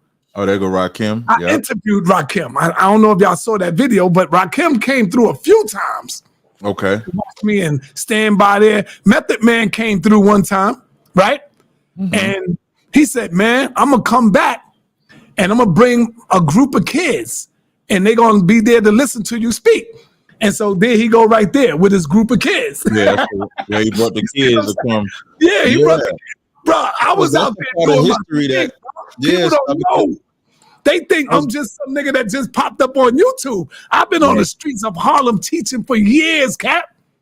Right, and that's what I was gonna say. People, I don't think people realize those signs, similar to like the signs we have at camp, are more informational sometimes than the words, because the pictures are galvanizing. When you see the pictures, it makes you stop and say, okay, we got these pictures here. What's this about? And so now you get to teach, and you like you say, you doing it so long. That's Jadakiss right there. You do it so long. That's my sons right there. Both of them are my sons, Asante and my other son, Nigel. And so, you know, he took a picture with them. He got the video, 500 years of lynching from me on video. As you can see, the pictures is on the side. Yeah, I see the right pictures. there in front of them. Yeah, now you know Asante a grown man now. Right. He an old grown man now. He a young boy right there. Yeah, he grown now. So everybody would come out just to see me and get pictures with me. David Banner, remember? Yeah, we interviewed David. I called you. I said, yo, Cap, I got David Banner coming back. I said, yo, he called me and said, yo, sir, I'm coming back to Harlem. I said, oh, shit, let me call Captain Tazaryach so he could interview him. Remember when I called you? Yeah, no, and we went right to his spot in Manhattan and interviewed him. I remember that. Who is that, Captain? Who is that? That's not Grandmaster Flash. Oh, yeah, there you go. I almost said Cool Herc. Grandmaster Flash, brother. They all would come out and see me. This brother would come out all the time. Who this, Cap? That's Cool Herc right there. No, that's Melly Mel, brother. Melly Mel. Yeah, Melly Mel. He would come out all the time to sit there and just watch me. And as I'm teaching. You see this one? Yeah. Yeah, he always stayed in shape too. Yeah, he always stays in shape. Here's another picture of him right here. Right. Now he's in front of the pictures with me. Right. And not only him, but also Ghostface. Method Man was like, yo, nigga, you got to go uptown to Harlem, nigga. That nigga be going crazy out there, putting them crackers on his legs, on them knees, nigga. You got to get out there. And I got on the Nat Turner shirt right there. I got on my Nat Turner shirt. Yep, I see it right there. So, you know, even Stedman. You know who Stedman is. Oprah. There you have it. There you have it. He walked away with like 3 or 4 videos. This man got Oprah man out there. That's crazy as hell. No, he walked away with like 3 or 4 videos, bro. 3 or 4 videos that he bought from me. And you know who you see right there? Let me see. Nah, that's I don't know. New York Knicks, man. Thompson, man. How you don't know Thompson, bro? Because he didn't do nothing for us, though. Yeah, you're right. He ain't really do nothing at that time. Yeah. Here's my man again to show you that he always came through. Rakim again, showing you he always came through. I think this the one that I interviewed him on right here, this video, because I remember what he had on. And the girl from Sankofa, she had to come through. That's the one that was being raped in the movie Sankofa. When she went through the door of no return, remember? Right. Did you see the movie Sankofa? Some of it, not the whole thing. That's her. That's her. She had to come through. Man, listen, I had people talking about me in UK, in France, all over. It didn't matter who you was. You're going to get on your knees if you come in here. She ain't want to get on both of them, but at least she nailed down and got on one. Arrogant. And that's why I always give credit to the Israelites, because I got that from y'all. I make no mistake about that. So when Method Man leaving, he like, yo, one, good looking, you know, teaching. No, and that's what was good about Method Man, because Method Man would come through and teach. And you see Immortal Technique. Yeah, I remember Immortal Technique. He even spit a verse for me out there. Okay. You know? So these was the good old days, man, and these was the DVD, not the DVD days. These was the VHS days. VHS, right. You see the crowd I got around me? Hey, this generation might not even know what a VHS is. Yeah, I see the crowd. Right. You see that crowd? Bro, come on, man. I had that shit damn near every day going in, and I'm by myself, Captain. Y'all got an army.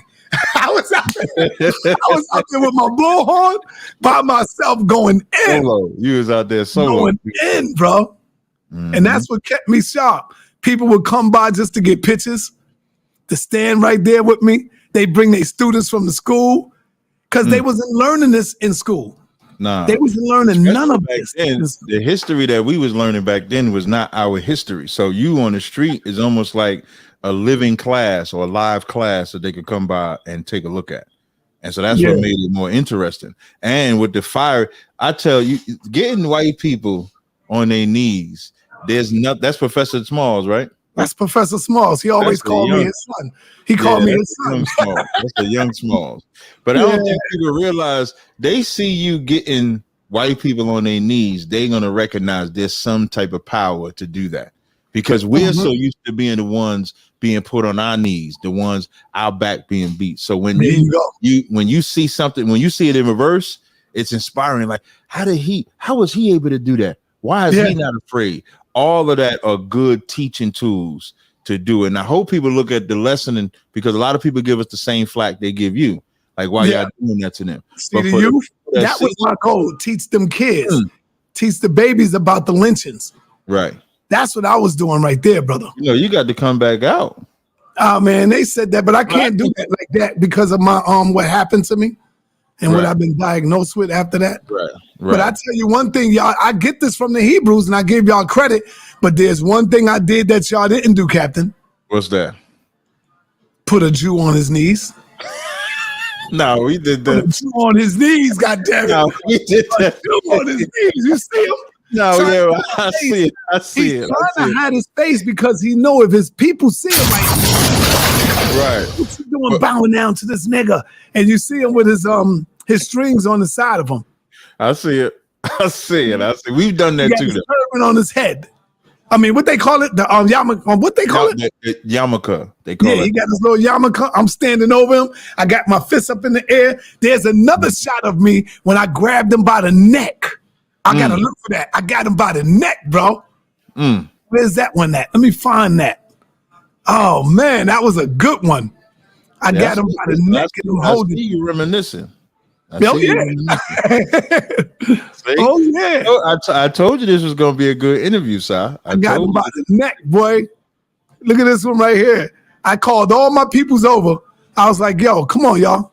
Let's get this old man. Look at yeah, buddy. He looks stressed out. He looks stressed out in that picture. He looks stressed out in that picture, man. He praying. He praying for forgiveness.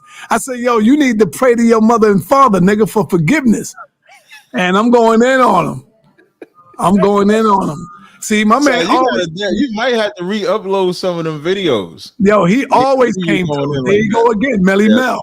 Yep, and now look at him. He holding the red, black, and green. And I'm suited and booted that day. Right. Militant style.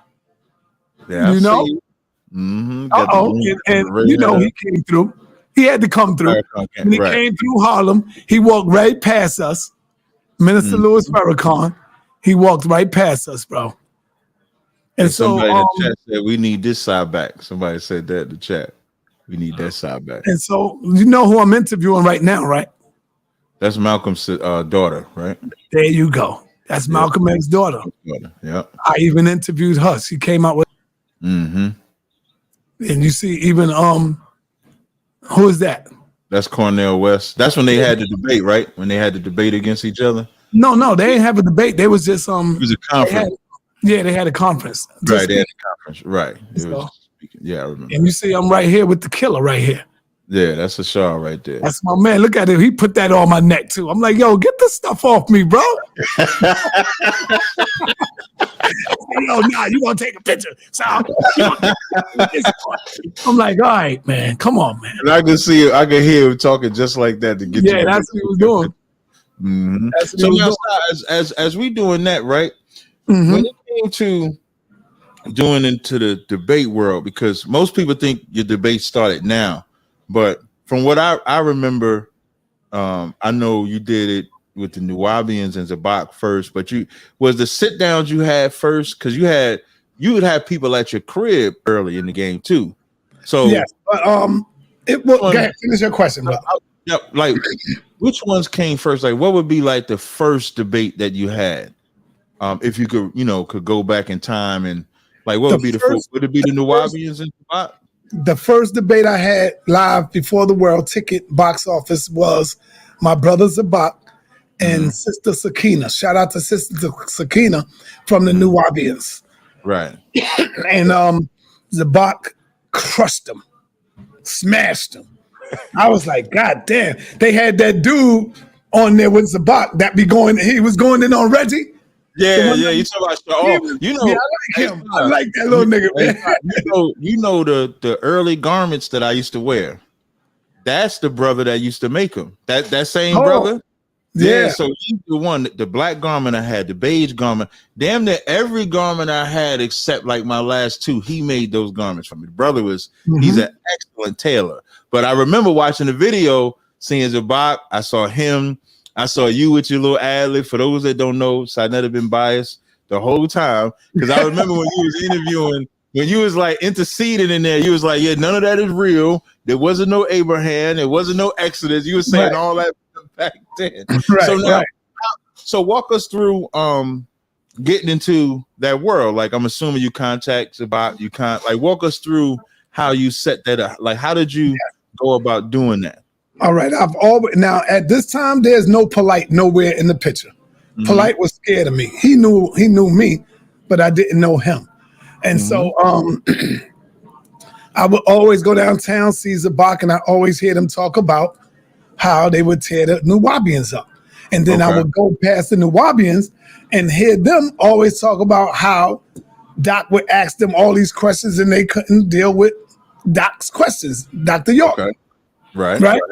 At this time, I had Sister Sakina working with me, not working for me, but she was working with me. She would come and get DVDs from me to put in her store, and we would split the proceeds. You know, if I give you $2,000 worth, you'll bring me back $1,000. Gotcha. Like that. So we would do that. We did that for like damn near 3 to 4 years. My DVDs was in damn near every store in Brooklyn, Captain. Even in New Jersey, Captain. That's a fact. Yes, my DVDs. That's how my word was spreading out all over the world, all over. So they was in the Muslim stores.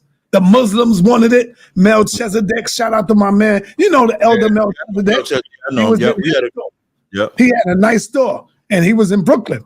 And so the Nuwabians had my stuff, and they was all out there. And so that's how I was like, yo, Sakina, I would love to see this debate go down with you and the Hebrew Israelites. And they was like, yo, set it up, Sal. We could do it at my spot. We got the plot and everything. I was like, what? And next thing you know, I go downtown, I speak to Zabak. I said, yo, Zabak, I got this much for you. But I was still giving them over 1,000 more. I wasn't giving them no less money, no little money. I was giving them thousands plus. You know, if I had to fly you in, I'll fly you in, put you in a hotel, treat you like the president, nigga, and bring you in. And I'll put you in the 5-star hotel, 6-star, whatever. And the best had the best. So that's how that went down. And Zabak, and next thing you know, the debate is on. We started promoting it. It began to get bigger and bigger. Everybody's like, yo, Sar, you got to keep doing this. Keep doing this. Next thing you know, that's how the debates grew. And then I just started doing one-on-one interviews. Like you call your show podcast, but shit, back then, that's what I was doing, podcast. Right, that's what you was doing, right. It just wasn't called podcast. Right, it just wasn't called podcast. So and that's what people in on the couch and let them speak. You know, go ahead. That's what I was going to say. So that's where you would see like the old videos of like SETI, the Mighty Hebrew, the Moors, all of them. You started seeing like all of them. And it seemed like it just became a boom of now we in the Black information age. Right. But now it became okay to not bang each other like physically, but to bang on information to where now, okay, you say you believe this and this is the way, I challenge you on that. That's what it seemed like. So was after you do that debate and you do the sit downs, like what was the next big debate that you had that came up after? Damn, if I can remember, it was Sarah Suit and SETI, and brother Aleem El Bey. That was like the biggest, not That's the when he biggest. killed the Moors, right? Yeah, that wasn't the biggest one. The biggest one was Kim on trial. Kim on trial, right? That was the people biggest. in there. That's where I got robbed and sniped at. Right. So my man sniped me, but it's all, we good. Shout out to you, brother Polite. Shout out to my man Polite. I'm hoping, brother, that everything is good with your case and it don't come out, it comes out right. We might talk about that a little later. And so that was the next one. The next big one was brother Aleem takes on the General Cyrus Supersetti. Now, brother Aleem got his ass beat so bad. When people get beat, you know what they do? They blame me. Right. Nigga Aleem, after he got his ass whipped, I started hearing videos about him on YouTube talking about, Sarnetta, he ain't even telling me what the debate was about or what was it. Like, what? How you gonna do a debate and don't know what the debate is about? So that's why you know you're lying. So if I'm paying you to do a debate, why you not gonna say, well, Sarnetta, what's the topic of the debate? You supposed to know to get prepared. So he lied there. And he was talking about, talking about that, but said he smashed him, said he killed him. The next, I heard a lot of Moors was mad at Seti for that. That's what I heard. A lot of Moors mad. Yeah, so man. So the next one was, I think that's when me and Polite got to know each other, but we didn't get to know each other right away. I used to be on the street on 125th Street and going in hard body. Polite even talked about it. He told the story. And Polite sent Aminette to come give me a book. Now, when I first seen Aminette, I'm like, damn, who the fuck are you, baby? What's going on, baby? Because Polite ain't show up. I'm looking at Aminette. She young. She like this. And I'm looking at her. She's black and dark. I'm like, God damn, baby, what's going on? What's up? And she come by and I'm looking at her and I didn't know who she was, but that's Polite girl. But I didn't know because I didn't know Polite. You know what I'm saying? He sends this woman. She gives me a book. And she said, I want you to know that Polite have you in his book. And I'm like, Polite? Who the fuck is Polite? Right. Who the fuck is Polite? She said her man. Then when she said her man, I was like, oh, okay, tell him to come on. I was happy. I was like, yo, that's what's up. Good. He got me in the book. But he's going at me in the book.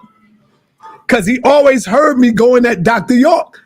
So he defended Dr. York. I'm thinking he bigging me up in the book. But I'm like, yo, tell that nigga come on over here. Bring his ass over here. Like that outside. And I got the crew around me, everybody. I said, tell that nigga come on out. Polite came out later on. I don't know if anybody heard it. He said, man, that nigga Sarnetta was wild back in the days. He was on the other side of the street, Captain. I don't give a damn how wild a nigga is. I am not sending my woman to another nigga to give him something. Who does that? Like why would you put your woman in harm's way like Even that? though I'm not no savage, I wasn't gonna do nothing to him. But then you give me the permission to like push up on him. Fear over information. Because I'm looking at her as something else. I'm like, oh shit. She probably want to hit me off, give me some of the tang or something. I'm out here doing what I do. Shit, But then she pulled out the book. My man, Polite. He told me, give you this. I'm like, oh, you got a man. Okay, my bad. Because I'm thinking you coming over to be friendly and shit. No disrespect to my brother Polite. No disrespect, brother. But you send a woman to another man not knowing, you got to expect that type of shit. So no disrespect to my brother because I didn't know. And once I got to know, there was no disrespect at all from there. So you can't take that as disrespectful. So after that more debate, and then now you interacting with Polite. I'm assuming Polite gets the strength to come and finally talk to you. And I finally looked at who he was, and we sat down and we had a nice laugh, and he was telling me this and that. Next thing you know, we started getting closer and closer. Then he started giving me his work. He's looking at my table and like, God damn, I need to get my stuff up here. I need to get my videos up here because this is where they at. This is where they going. So he started coming around every Saturday, seeing me out. The next thing you know, he's coming through. I'm interviewing him, and he's out there tearing motherfuckers' ass up. I'm talking about we had the Nation of Gods, we had the Moors, we had the Hebrews. You wasn't there though, but we had some Hebrews. That's when you had the cat with the dreads and the short dark skin. Right. Perry and all of them. Perry. Yeah, Perry. And so we out there getting it in every Saturday. It was a nice build, man. And I got that from, shout out to the Nation of Gods and Earths. They used to always have a cipher. Right. It was a cipher that they would do every Saturday in the park, where they would come around and they would have a cipher. And I said, yo, I got to bring the cipher back. That right there was in my mind as well. And so every Saturday, I made sure I called people up. Yo, come on out. We're going to be out here on the 125th. Come on out. I would call everybody, gather them up. Next thing you know, we out there deep. The only thing that really stopped me from doing that was when that COVID came. That's what really slowed me down. Other than that, because remember, that's when it was supposed to be a double header. It was supposed to be myself and the brother from Texas, and then Jabari and Garfield. We were supposed to do it at their Brooklyn College, I believe. And so COVID did slow a lot of that stuff down. So now, as Polite is doing all of that, was his first debate that was against Malik, right? Am I correct? No. His first debate wasn't against Malik. Malik was last. Remember, he debated Ali Muhammad. Right. He debated Sarah Seti before Malik. He debated a lot of people. Ali Muhammad was later, because Ali Muhammad, I think, was after me and his debate. You talk about young Ali. You talk about Ali Muhammad, the young boy, right? Yeah, the Muslim brother, the one that your brother was supposed to debate. Remember? Right. Yeah. So that debate came after me and his debate. Yeah. Okay. Yeah, that one came after me and him. So, because I remember, the ones I remember is, I know the one with Seti was controversial because that's when Seti went into Sodom misinterpreted. Remember? Now at that time, me and Seti was cool because we were red, black, and green. Right. And Polite was on the outside. Polite was all right with me, but I wasn't rolling with Polite. I was against Polite, and I was against Polite when he went up against Malik, because we Black Power. So I'm rolling with my crew. So Polite, he gets his boys from Brooklyn to jump to Seti and try to take Seti's goddamn computer while he's live, because he was going in on Dr. York ass so hard. Polite was hurt, and he told his crew, he said, yo, go take that nigga computer. Now, this is before the audience. We got over 300, 400 people in the building. These goons come up and try to take Seti's computer. Man, I grabbed the mic, bro, stepped up on this table, and was like, what the hell are you doing, Polite? Are you out your goddamn man? I just went off on Polite. Stand the hell down. Stand the hell down. Fall back like that. Because, Polite will tell you that's the truth. And, yeah, man. So he tried to take the computer from Seti. Because he didn't want the information that was coming out. Yeah, Seti ain't had no security. Polite always came with security. Always. Because he wanted to be like the big boss, the baller. Yo, this is how I roll. Wherever he go, he rolling with Crips. That's how Polite was rolling. Yeah. And so, man, it was just on and popping ever since then. And then the COVID came, and that right there slowed me down because of my condition, the lupus. Right. And I just was never able to go back out there. I tried it, but I was toe up. I was done. I done caught COVID 4 times. Damn, 4 times? Yeah, I caught it 4 times.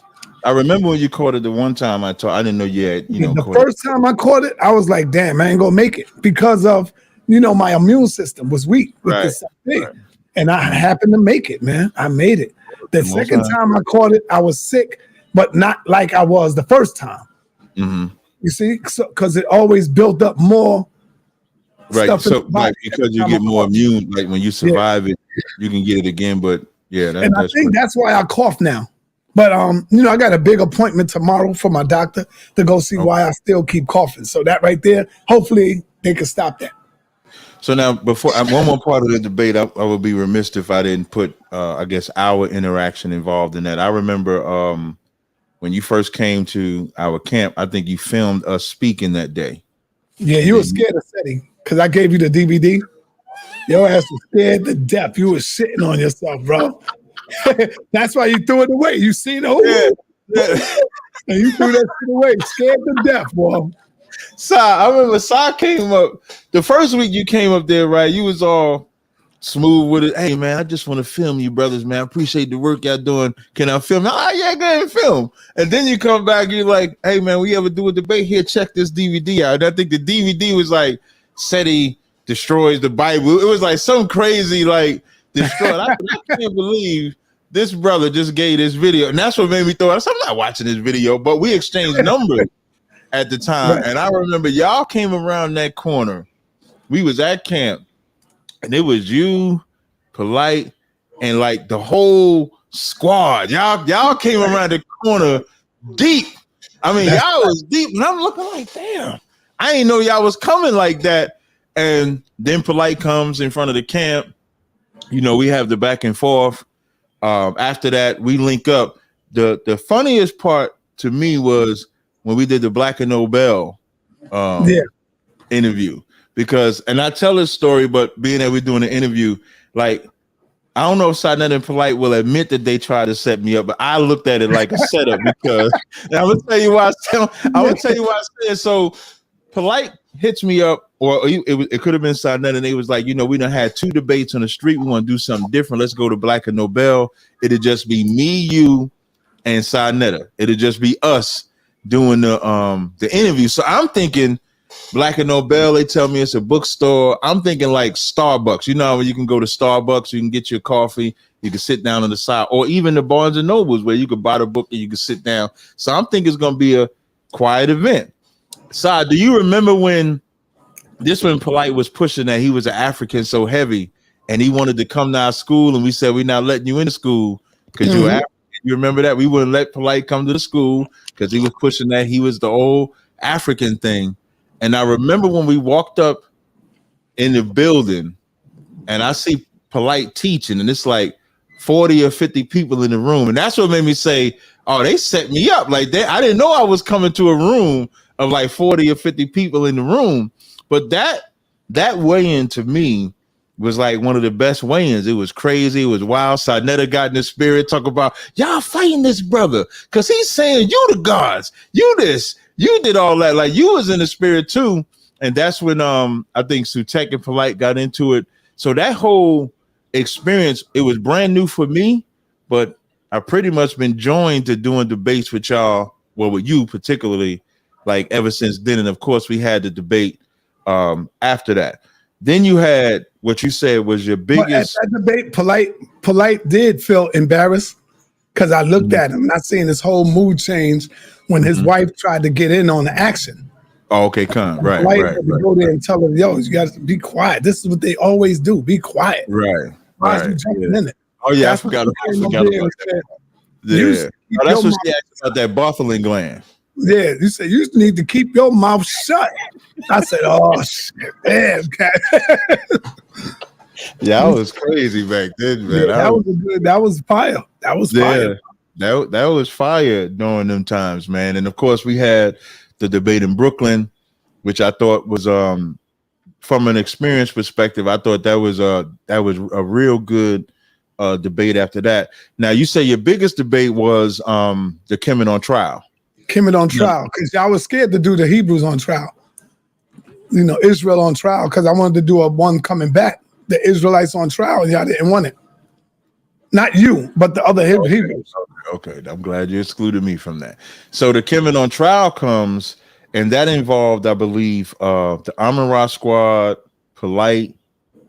It was Shaka. just the Amon-Ra, and Shaka, right? Amon-Ra squad, Polite, and Shaka, and then I believe it was GOCC, Nasi, Daniela, Zion Lex, all of y'all. We were taking on all of y'all. Yeah, Hashar. Don't forget Hashar. Hashar was in there. Like, I'm gonna say the wildest moment was, for me personally, the wildest moment was in Polite's opening round, as he saying everything.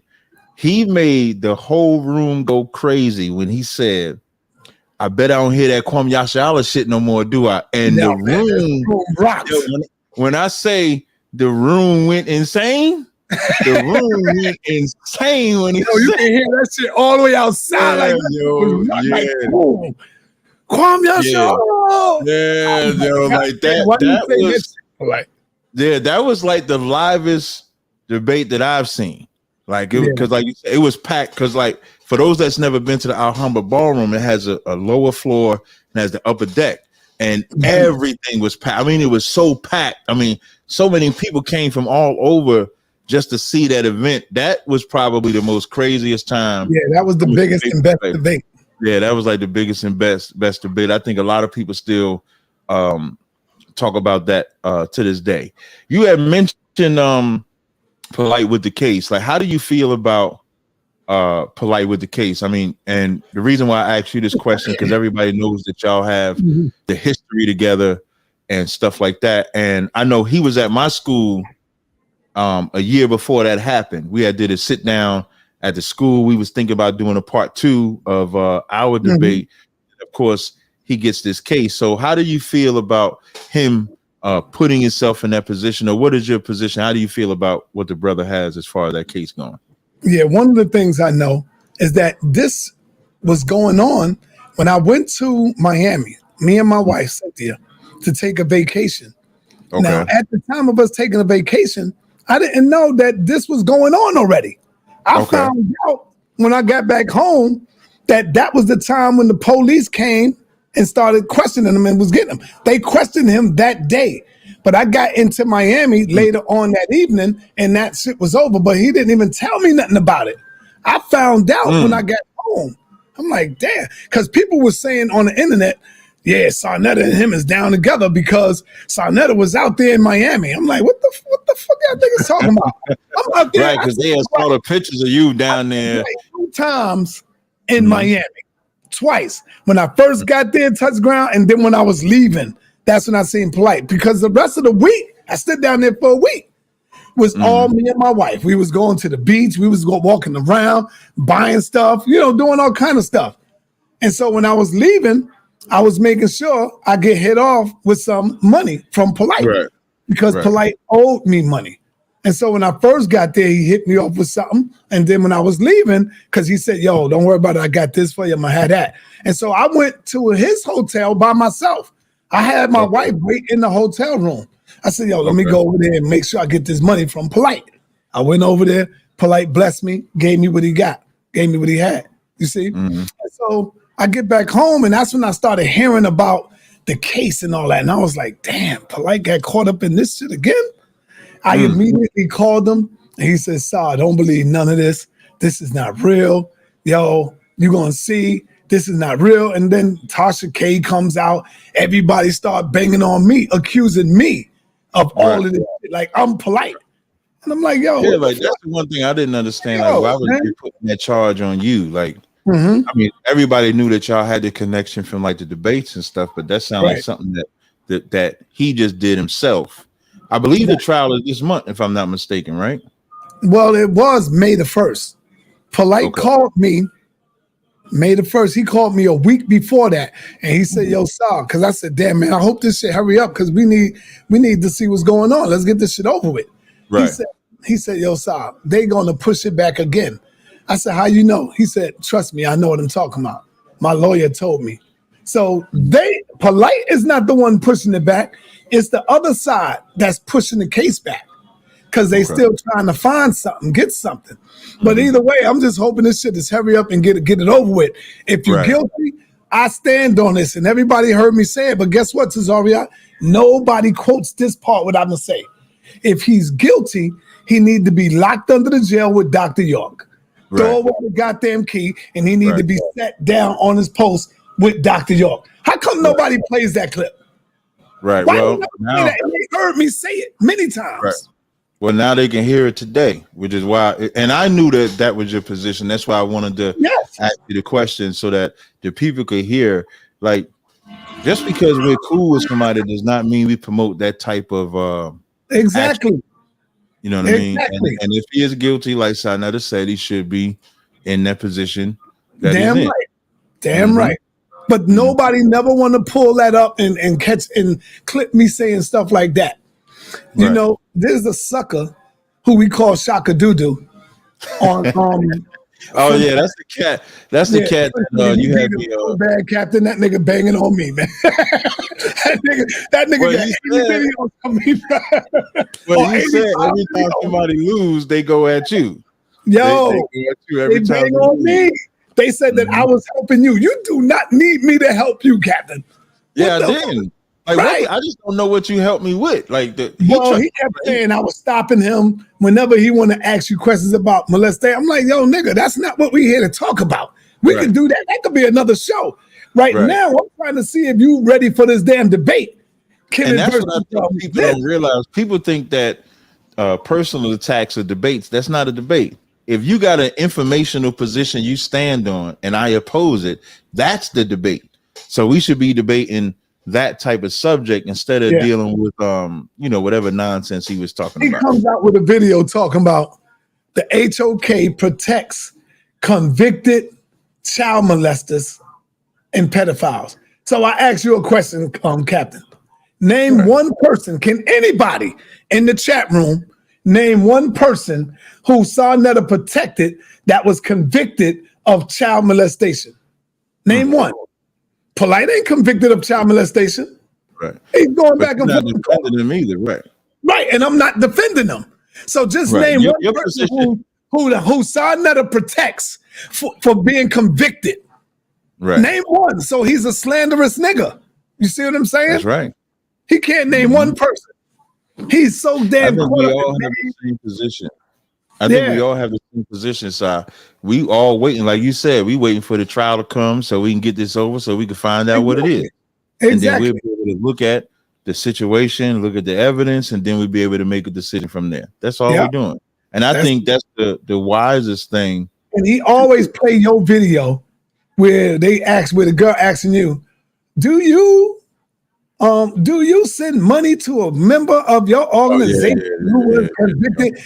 He always gets you saying yes, but guess what? He cuts it off when you explain what happened. Right. He cut that part off, and I'd be like, "Why the nigga don't play the whole video? He don't want to explain it."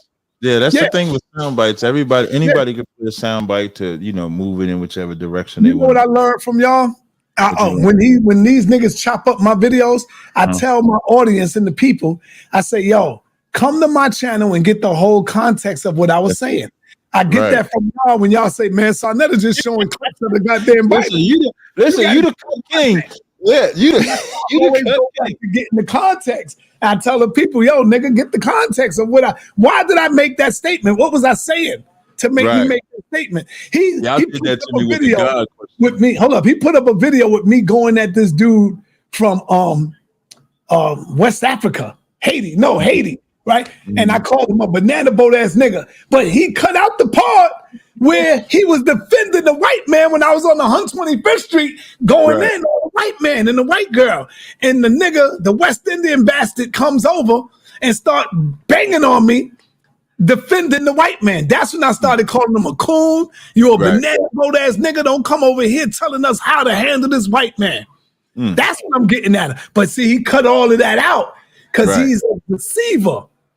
He's the art. That's why I said like sound bites is a mother. So what's coming up? Like I know, I feel like I ran a gauntlet through all of y'all, but what do you have coming up? As just a reminder, that's why I have my Thanos glove.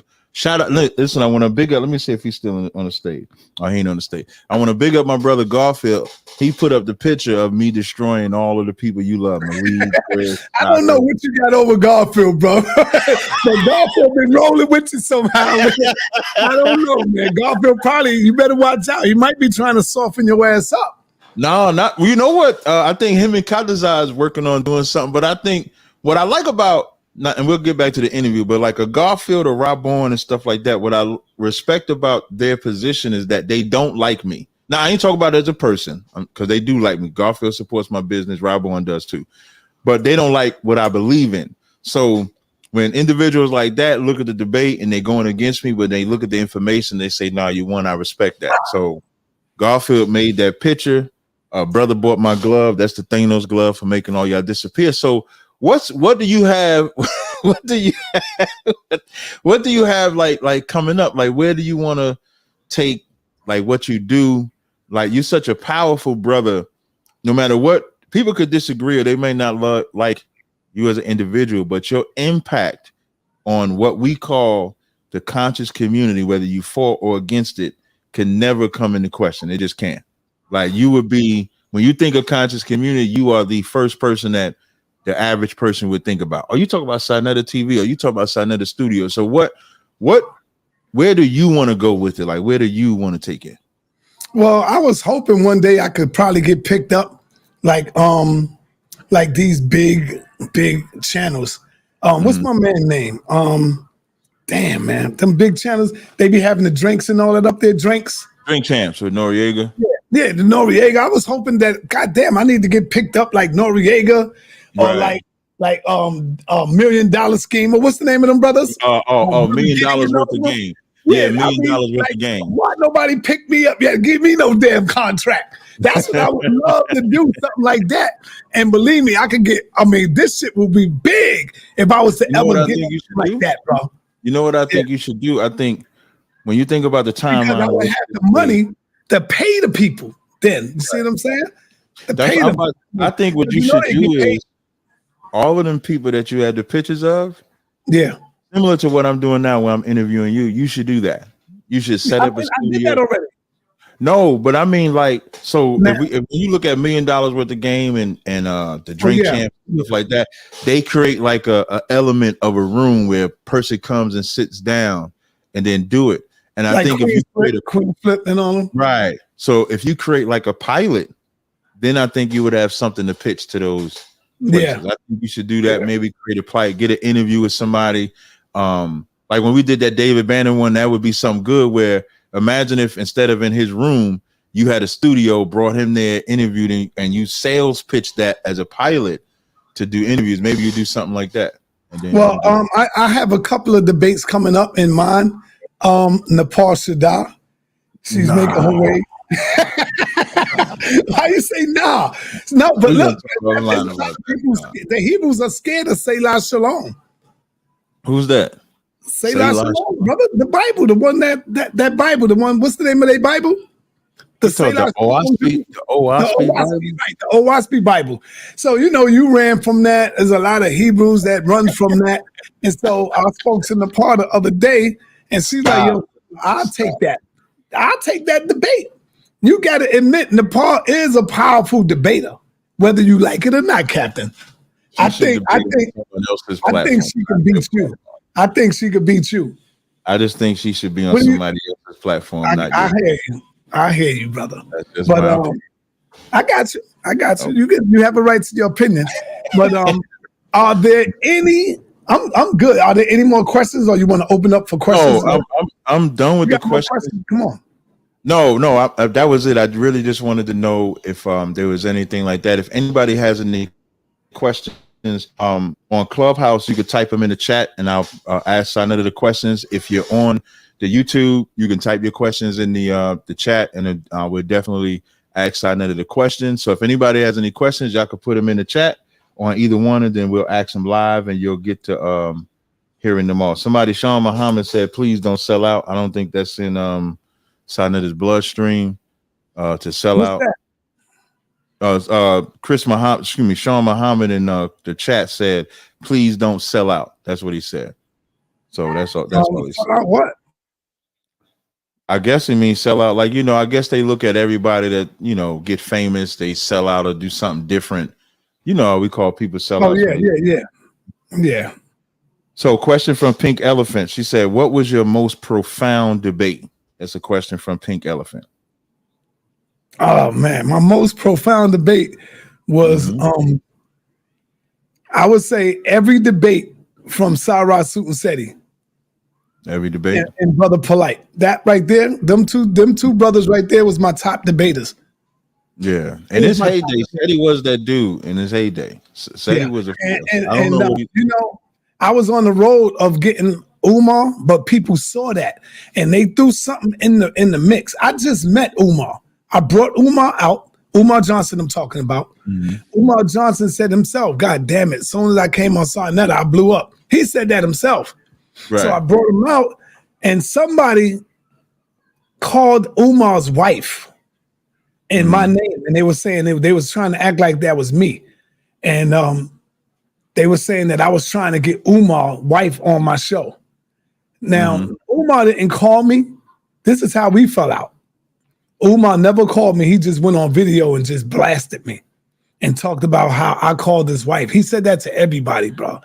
I got home from 125th one day, looked at the video, and I ain't gonna lie, that shit like crushed me, like hurt me, like, damn, why everybody gotta lie on me, man?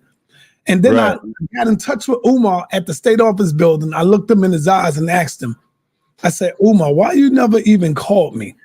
You never called me to ask me. And then I said, the only person I've ever known, Umar, was me and you. How did I get your wife's number? Where did I get that from? How do I know who your wife is? We never talked about none of that. And he looked at me and said, Saul, you right. He was on a whole nother fucking plane. Like him and his wife was going at it. I think they was in the middle of breaking up. And somebody made it look like I called his wife. I don't know your wife, nigga. I don't even know who she is. Right. And that's how we fell out. And we never came back. You know, so ever since then, we just been on that type of time. You know, we never was able to come back together. You know? Yeah. And guess what? People blame me to this day of even bringing, like everything Umar does and is messed up, they blame me for that. He was on your platform, Sarnetta. You brought him in, bro. He scammed us. You brought him in. They blame me for Polite, for Umar, for Garfield, for anybody that mess up. I tell you one thing, who they not going to blame, they're not going to blame NBC for Bill Cosby. You know, they're not going to blame the news media for R. Kelly. But if you black, you pay the price for all the niggas you brought on. Whoever you affiliated with, you get paid. Right. I got another question. This question is from Halima. She says, question for Sai. If it wasn't for the death of Khalid Muhammad, would you still be following the doctrine he taught today? Hell yeah. Yes, without a fact. Because I know Khalid would have came all the way full-blown, full circuit with Kemet. He was already on his way with Kemet. He was on his way. He was already tearing down Islam. He was banging on Islam. You ain't know that, huh, Captain? No, I didn't know that. I got the videos. Yes, I got the videos. He was banging on Farrakhan. You ain't know that, huh, Captain? No, the Farrakhan part I could, because he was getting attacked by Farrakhan and them first, so I could see that. I got the video where he was banging on Farrakhan. You can type that up in YouTube. Khalid versus Farrakhan. And he was saying Farrakhan, a new one, using the Bible. Yes. Oh, you bringing up the Bible, right? You gave the story of Jonah. Jonah and all that. Yeah, the way he broke that down, he was like going in, man. You know, sidebar before I ask you the next question, you know that meant you'd have been an Israelite, because that's where Khalid was going. So now, I would have convinced him not to. I would have convinced him now. Leave that alone, Doc. You crazy. So now, Judah Israel asks, what doctrine do you agree with the most besides your own? Judah Israel. That's in the comment section. What doctrine do I believe in more side? What say that? Yeah. What doctrine do you agree with the most besides your own? That's the question. The most doctrine I agree with is the doctrine I came up with. That I came to know out of the Bible, that God and the devil are one and the same. There you go. Hey, you asked me, I'm gonna tell you. That's the one. And I really believe that y'all don't know this Bible, Captain Tazaryach. You, the Hebrews, y'all been trained to think that way. But I'm looking at it, see, as an individual. That's why I'm glad I don't have nobody that I gotta go to and look. I go to it, I look at it, and I'm like, yo, as I'm reading it, I'm like, yo, God and the devil are one and the same. That's why God can never kill the devil. You see? That's why you always say that the devil works for the Most High. Inside of yourself, Hebrew Israelites, listen to me, Muslims. You have a higher self and you have a lower self. So what does that mean? Right. It means that you can either be a demon or you can deal with your higher consciousness, which is God consciousness. So inside of you, you are God and the devil, whatever you choose your life to be. I choose to be God consciousness. So that's what you believe in. I lock up Frankie. Frankie get locked down now. I told you this is a podcast, not a debate. So I have to let his answer stand. No, you can question me on it if you want. You're gonna get smashed on your own podcast. Look how you stopped and look like yeah, but that's what it is, though, man. No, because I'm trying not to be in debate mode because a lot of people have questions. So I just want to get the questions out that people have. Did he say how the name? Oh, Ryan in the chat says, did he say how the name Sinetta came about? I don't think you explained that part. Oh, how the name Sinetta came about. The name Sinetta came about. I was watching a brother by the name of Ashwa Crazy, and it was called Christianity Stolen Religion from Africa. And halfway in the video, he started talking about the Sa and what does the Sa mean, and going in on the Sa. The Sa represents the sun, And then I ain't think nothing of it until he got another half an hour through the video, and he started talking about the netter and the netter system. And what is the netter system? The God, just nature and stuff like that. And I still ain't think nothing of it until later on. And it just came to me. Sa, which means the sun, and then netter, which means God. And I put them both together, Captain, and I came up with Sinetta. That's why that name is so unique, and nobody have that name. But you know what? You always think that you done created some shit, not knowing that, nah, man, nothing new under the sun, bro. There's nothing new under the sun. And so I want to show you that a brother texted me and sent me something, and he found my name in the book of Coming Forth by Day and by Night. And I'm going to show you it right here. Where is it Who wrote that book? Who wrote that book? I don't know. Yeah, the book is up there. The book Coming Forth by Day and by Night? Share the video. No problem. Got you. Yo, Boy, they got sound on it? Name. Egyptian Book of the Dead, the Book of Coming Forth by Day. You hear it? Niggas know what your name mean now, man. Natur. You see it? Yeah, I'm looking God. at it. My boy trying to be a Jesus. Move the comment for a minute. Move the comment. I don't move it. Hold on. He said you try to be a Jesus. Okay. Now, Yo, hold on, they can see it. You see, look. You see Sinetta right there? Boy, I found your name. Hey, but you don't want to be affiliated with Pepe, though. Forth by Day.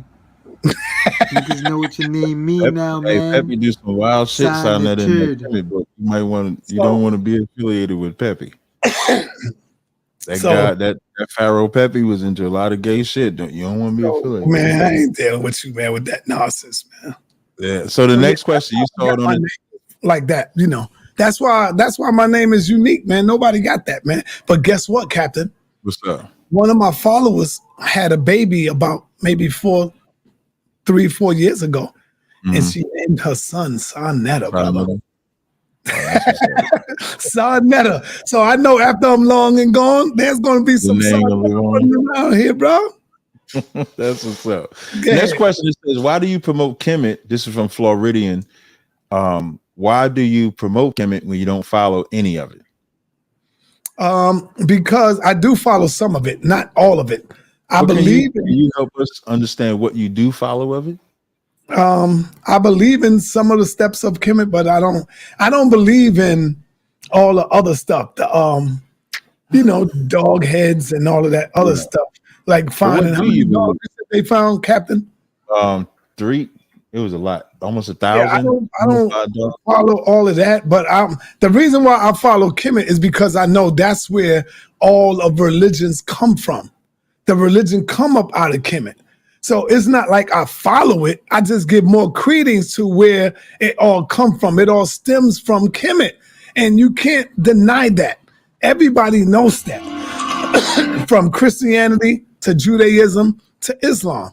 It all comes out of the heart of Kemet. And I don't know why y'all don't see that. If it was first, you got the virgin birth there with a set, and you better stop saying that crazy stuff, Captain, that Mary did not have a virgin birth. You going against what the scripture says. Mary I never said that. Yes, she you did, brother. No, I said she was a virgin. It's just my definition of virgin and America's definition of virgin is two different things. A virgin from American perspective is anybody that's never had sex. In the Bible, a virgin is just a young woman, whether she had the sex or not. No, but you saying that she was Joseph hit it. You saying Joseph but Joseph didn't hit it, and he didn't shoot up in her. Yes, it was the spirit that came down and blessed her and put the Holy Spirit inside of her womb. You better stop saying that, brother. You changing up the scripture. Chris Harris will be on my channel this Sunday, and he's going to expose all of that, Cap. I'll debate him on the virgin birth. Oh, wow. You would debate him on that? Yeah. It would have to be, is Jesus the son of God, the son of David through Joseph? I guarantee you I can show. There's no way Jesus is the son of God. I heard him say debate Chris on that topic. Yeah. Okay. I might tell Chris, don't even do it Sunday now. You don't have to do it. Don't do it Sunday. We're going to set up a date and time. Yeah, we could do that. Yeah, we could definitely. I'm trying to see if there's any somebody said, speaking of oil, how does that Sinetta oil smell? Sinetta slamming. I did what you said, Captain. I put the three together. All three together. Yeah, that's how I sell it. I'm waiting to get it from you so I can have it all. Yeah, I'll bring it this week. Yeah, I'll bring it this week. So for those that don't know, I made a special oil for Sinetta. It's called the Size Special. It's available on my website right now at 50% off. The sale is over tomorrow. So if you want to take advantage of that 50% off, but I'll bring yours to Thursday when I come to New York. And I'm going to tell you this too, Captain. I got to say this. For all my Hebrew Israelite brothers, I have no hatred towards you personally. I don't hate you, brothers, man. Y'all think for some reason I hate you. I just hate the information that you bring, and I bang on that shit. Just like Captain can bang on Kemet. That don't affect me when y'all do that. Y'all need to know that. Y'all could go all the way in. How long y'all been saying Kemet was gay and all that, Captain? Since I've known you. I still say it's gay. And Judah Naz, they go in all the time and talk about it. Other Hebrews talk about it. But the minute I talk about y'all can't take it. That right there makes me feel good. Yeah. It make me feel good that I be under y'all skin, tearing y'all butt up. But y'all can tear up the Kemetic gauze and y'all see me still smiling, laughing at y'all, giggling. Like it don't affect me like I get to y'all and I affect y'all. But it's almost like they don't understand the warfare. Right. I like to deal with the knowledge and the information. That's what I attack, not you personally. Not personal, right? Sister Pink Elephant had another question. I want to make sure I say this right. It says, do you think that Amaru Ali, or known as Amaru Nama Taga Ali, former NOI, beat Polite in a debate? It seems as if Polite had to go back and study more after that small debate. She says, I hope I spelled the name correctly. I don't know that debate. I don't me neither. I don't even know what that is. I don't know who the person is. So sorry about that. Okay. All right, no sweat. She doesn't know that one. Let me see. Got no questions on. Let me see if I got any more here, because if not, we can go to end this. I didn't expect this interview to go that long, but I should have expected it because me and Sinetta have a long history. Right. I love this brother as a brother. Like when he said banging on the information, when the light switch come on, I had to keep my light switch on. Okay, I'm just interviewing side, because when he start talking that trash, my brain said battle him right now. That's what my brain said. You gonna get beat up in your own part. You gonna get beat up. You don't want to do that. And look, he trying to push it even further about trying to be professional, trying to be beat up on your podcast. But if Sinetta goes live later, then I can call in and just beat him up. But it says, can you ask him what's his position on the Black Aboriginal movement and whether or not he's more of a Pan-African? That's from ZTS Media. That's his question. Yes. So he wants to know what's your position on the Black Aboriginal. Shout out to the Black Aboriginal movement. Shout out to you, brothers. And yes, I'm more of a Black Pan-African. But shout out to you. That's what y'all foundation is. That's what y'all believe in. Shout out to you. I did my DNA test, and goddamn it, can we talk about that? Yeah, I found out that shit. I got some. Let me build. Oh, Si, I am so glad that you said that. So now, I was talking. First, I was hounding inside that I had to catch him to make sure we could do this interview. So I'm talking to him. I'm finishing up at the gym, and so I get Sinetta on the phone, and Sinetta's like, "Man, they don't want to have no interview with me." I said, "Nah, Si, come on this interview. Everybody wants to know this side of your story. They're gonna love it," which they have. The feedback from Clubhouse, the feedback on the internet has been wonderful for Sinetta. Definitely deserving of it.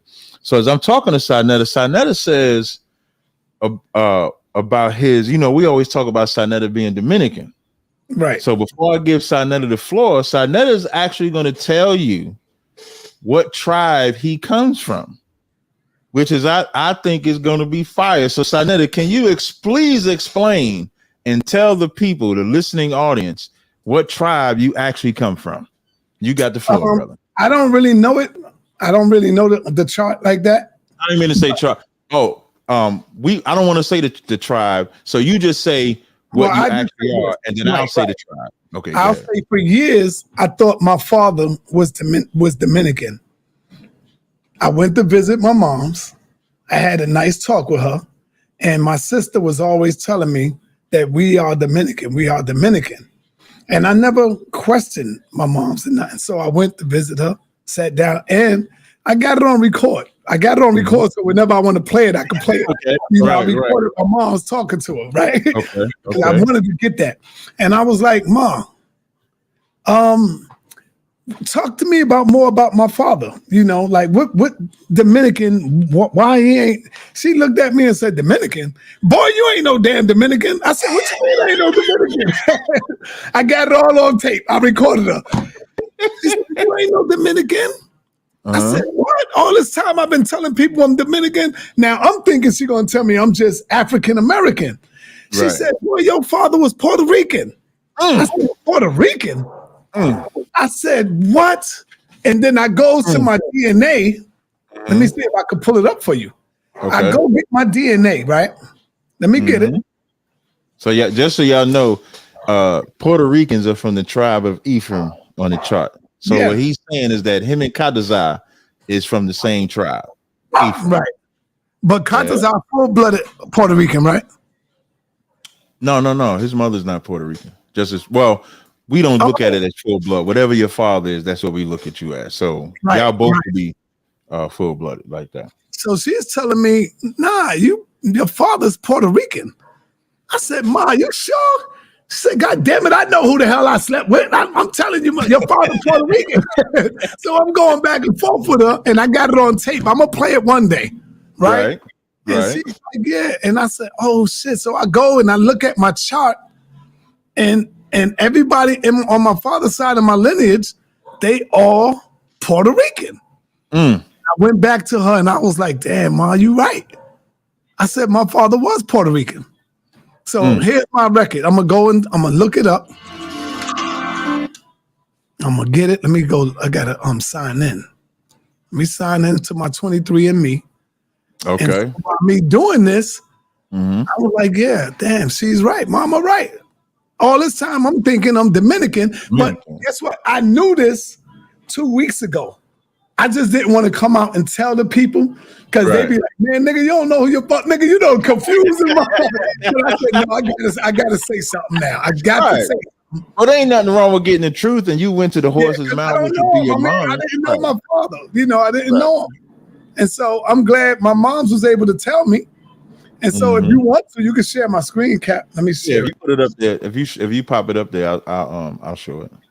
Okay, let me put it up there.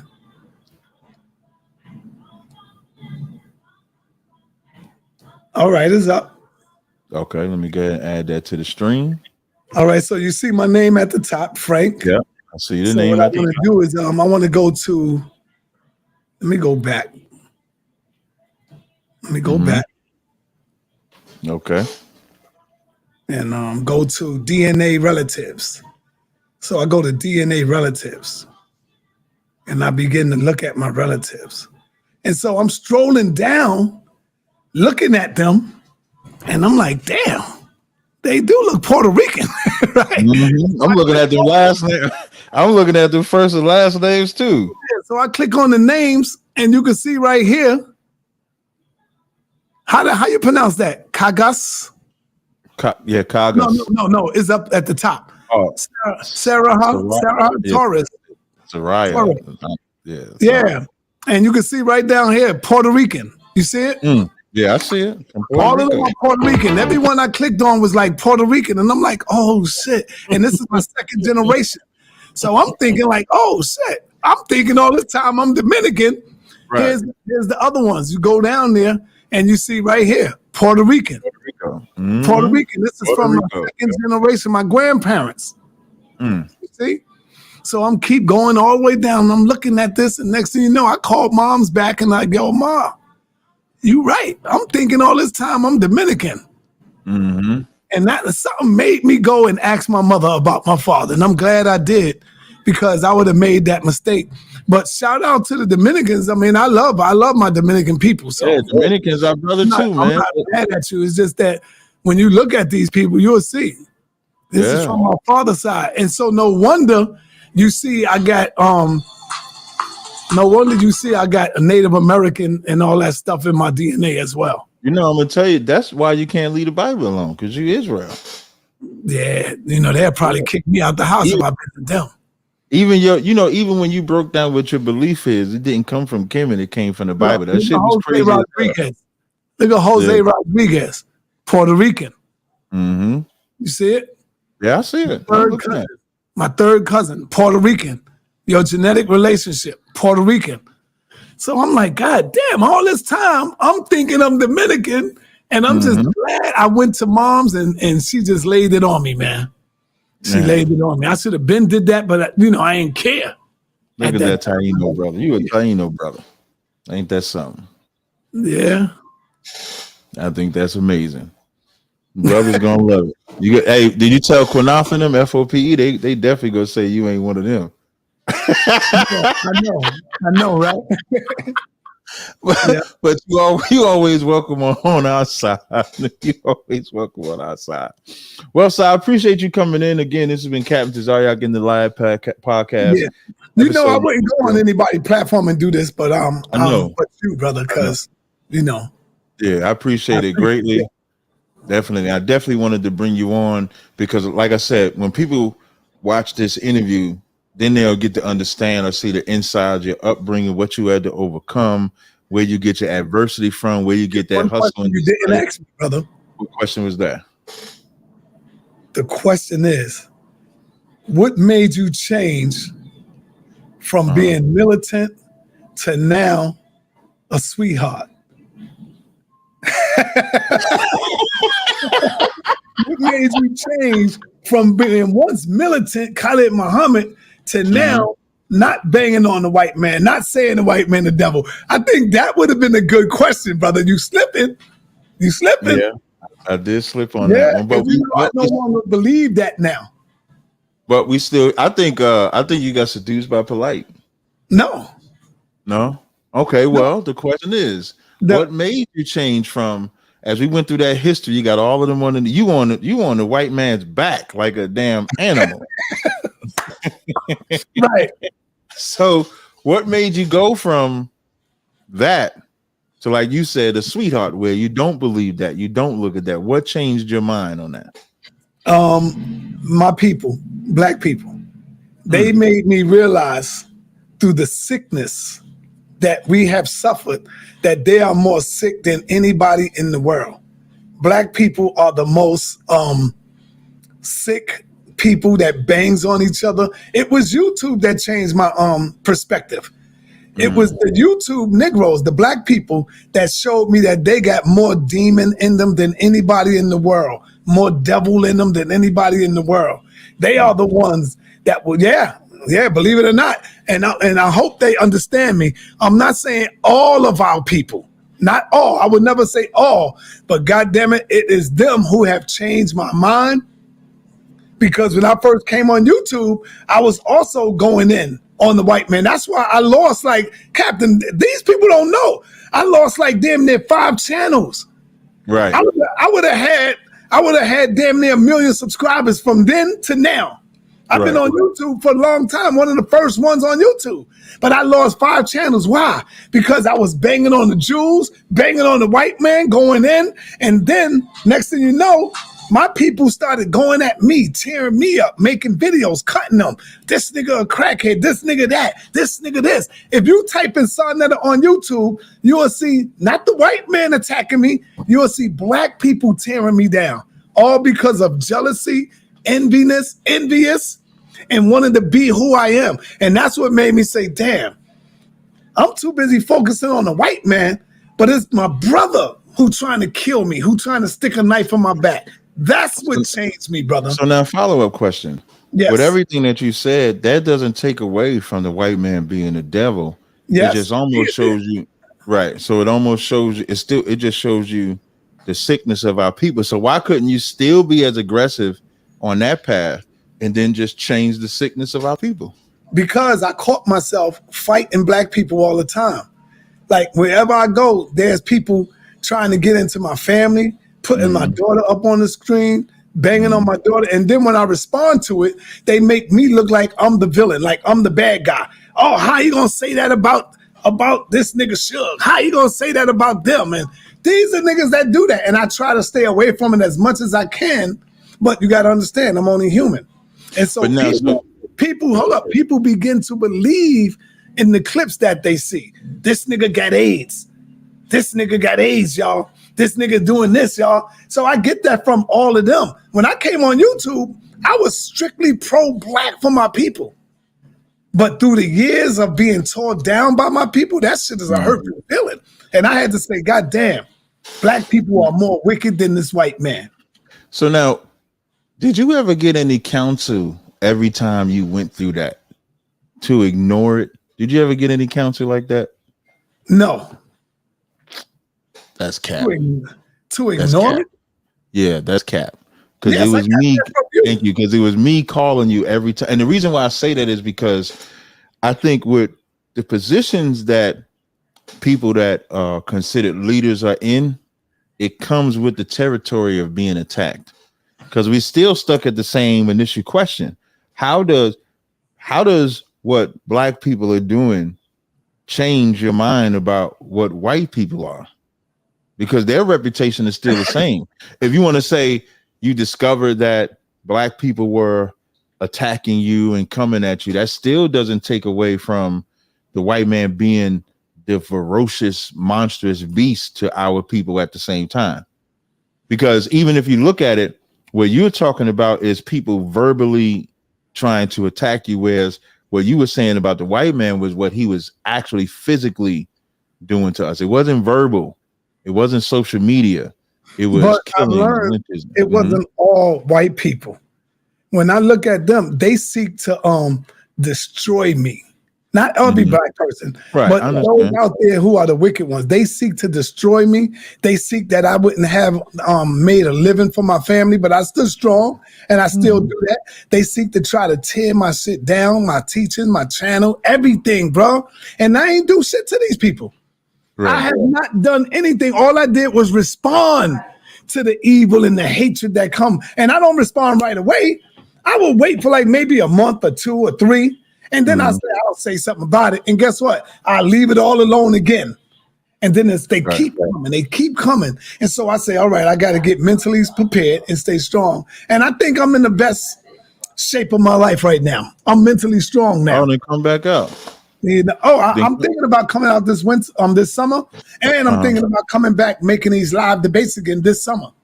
Okay, yeah. Well, I'm down with that, but my only pill I'm gonna give you, like, because I get attacked to no end. Like, I get attacked, people talk about me, family, and stuff like that. But that's never made me change my position on who I consider the enemy to be.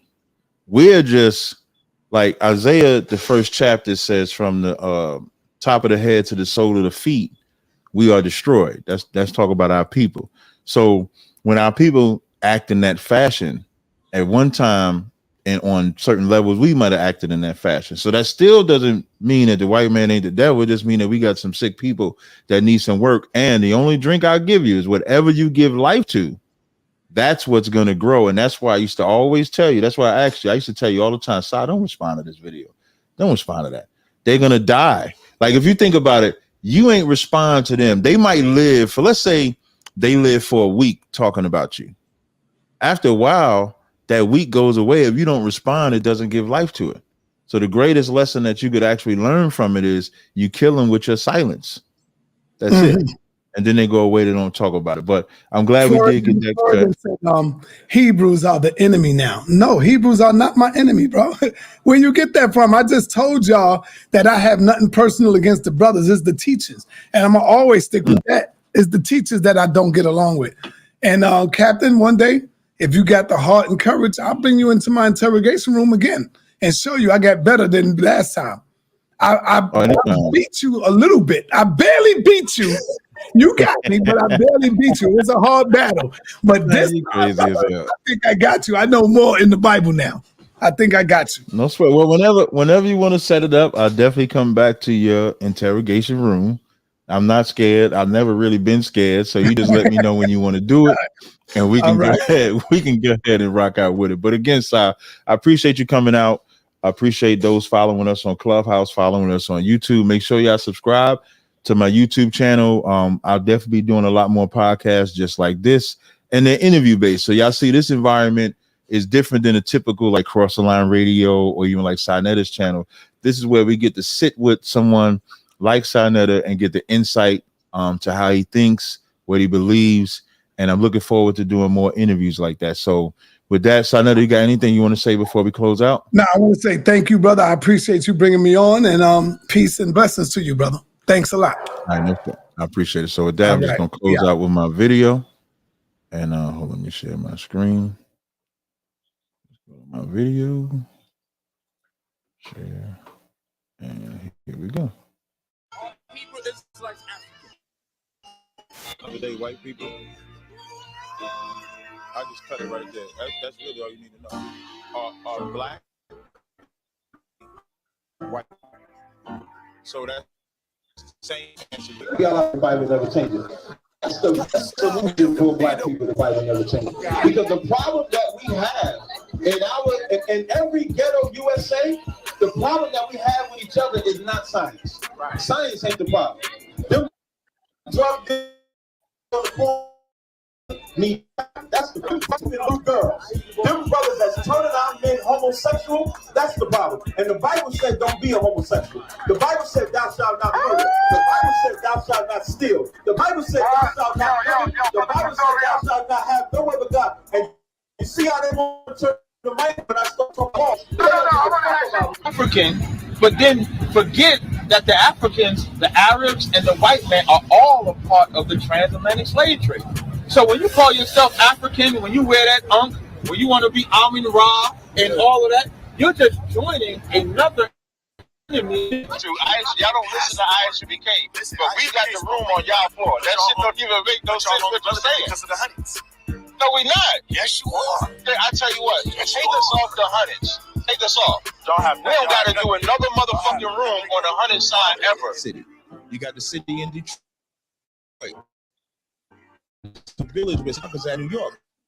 That's not the Wall Street thing happened was black businessmen and white businessmen who disagreed on some type of book, and so they were arguing and fight with one another, and like attack on America, it went into a riot. Just the black who were black or that they have businesses. Terrorists because I'm just saying the warfare between the white and the black broke out because they had disagreements. But if you say America is so great and the white is so great, why would we say that?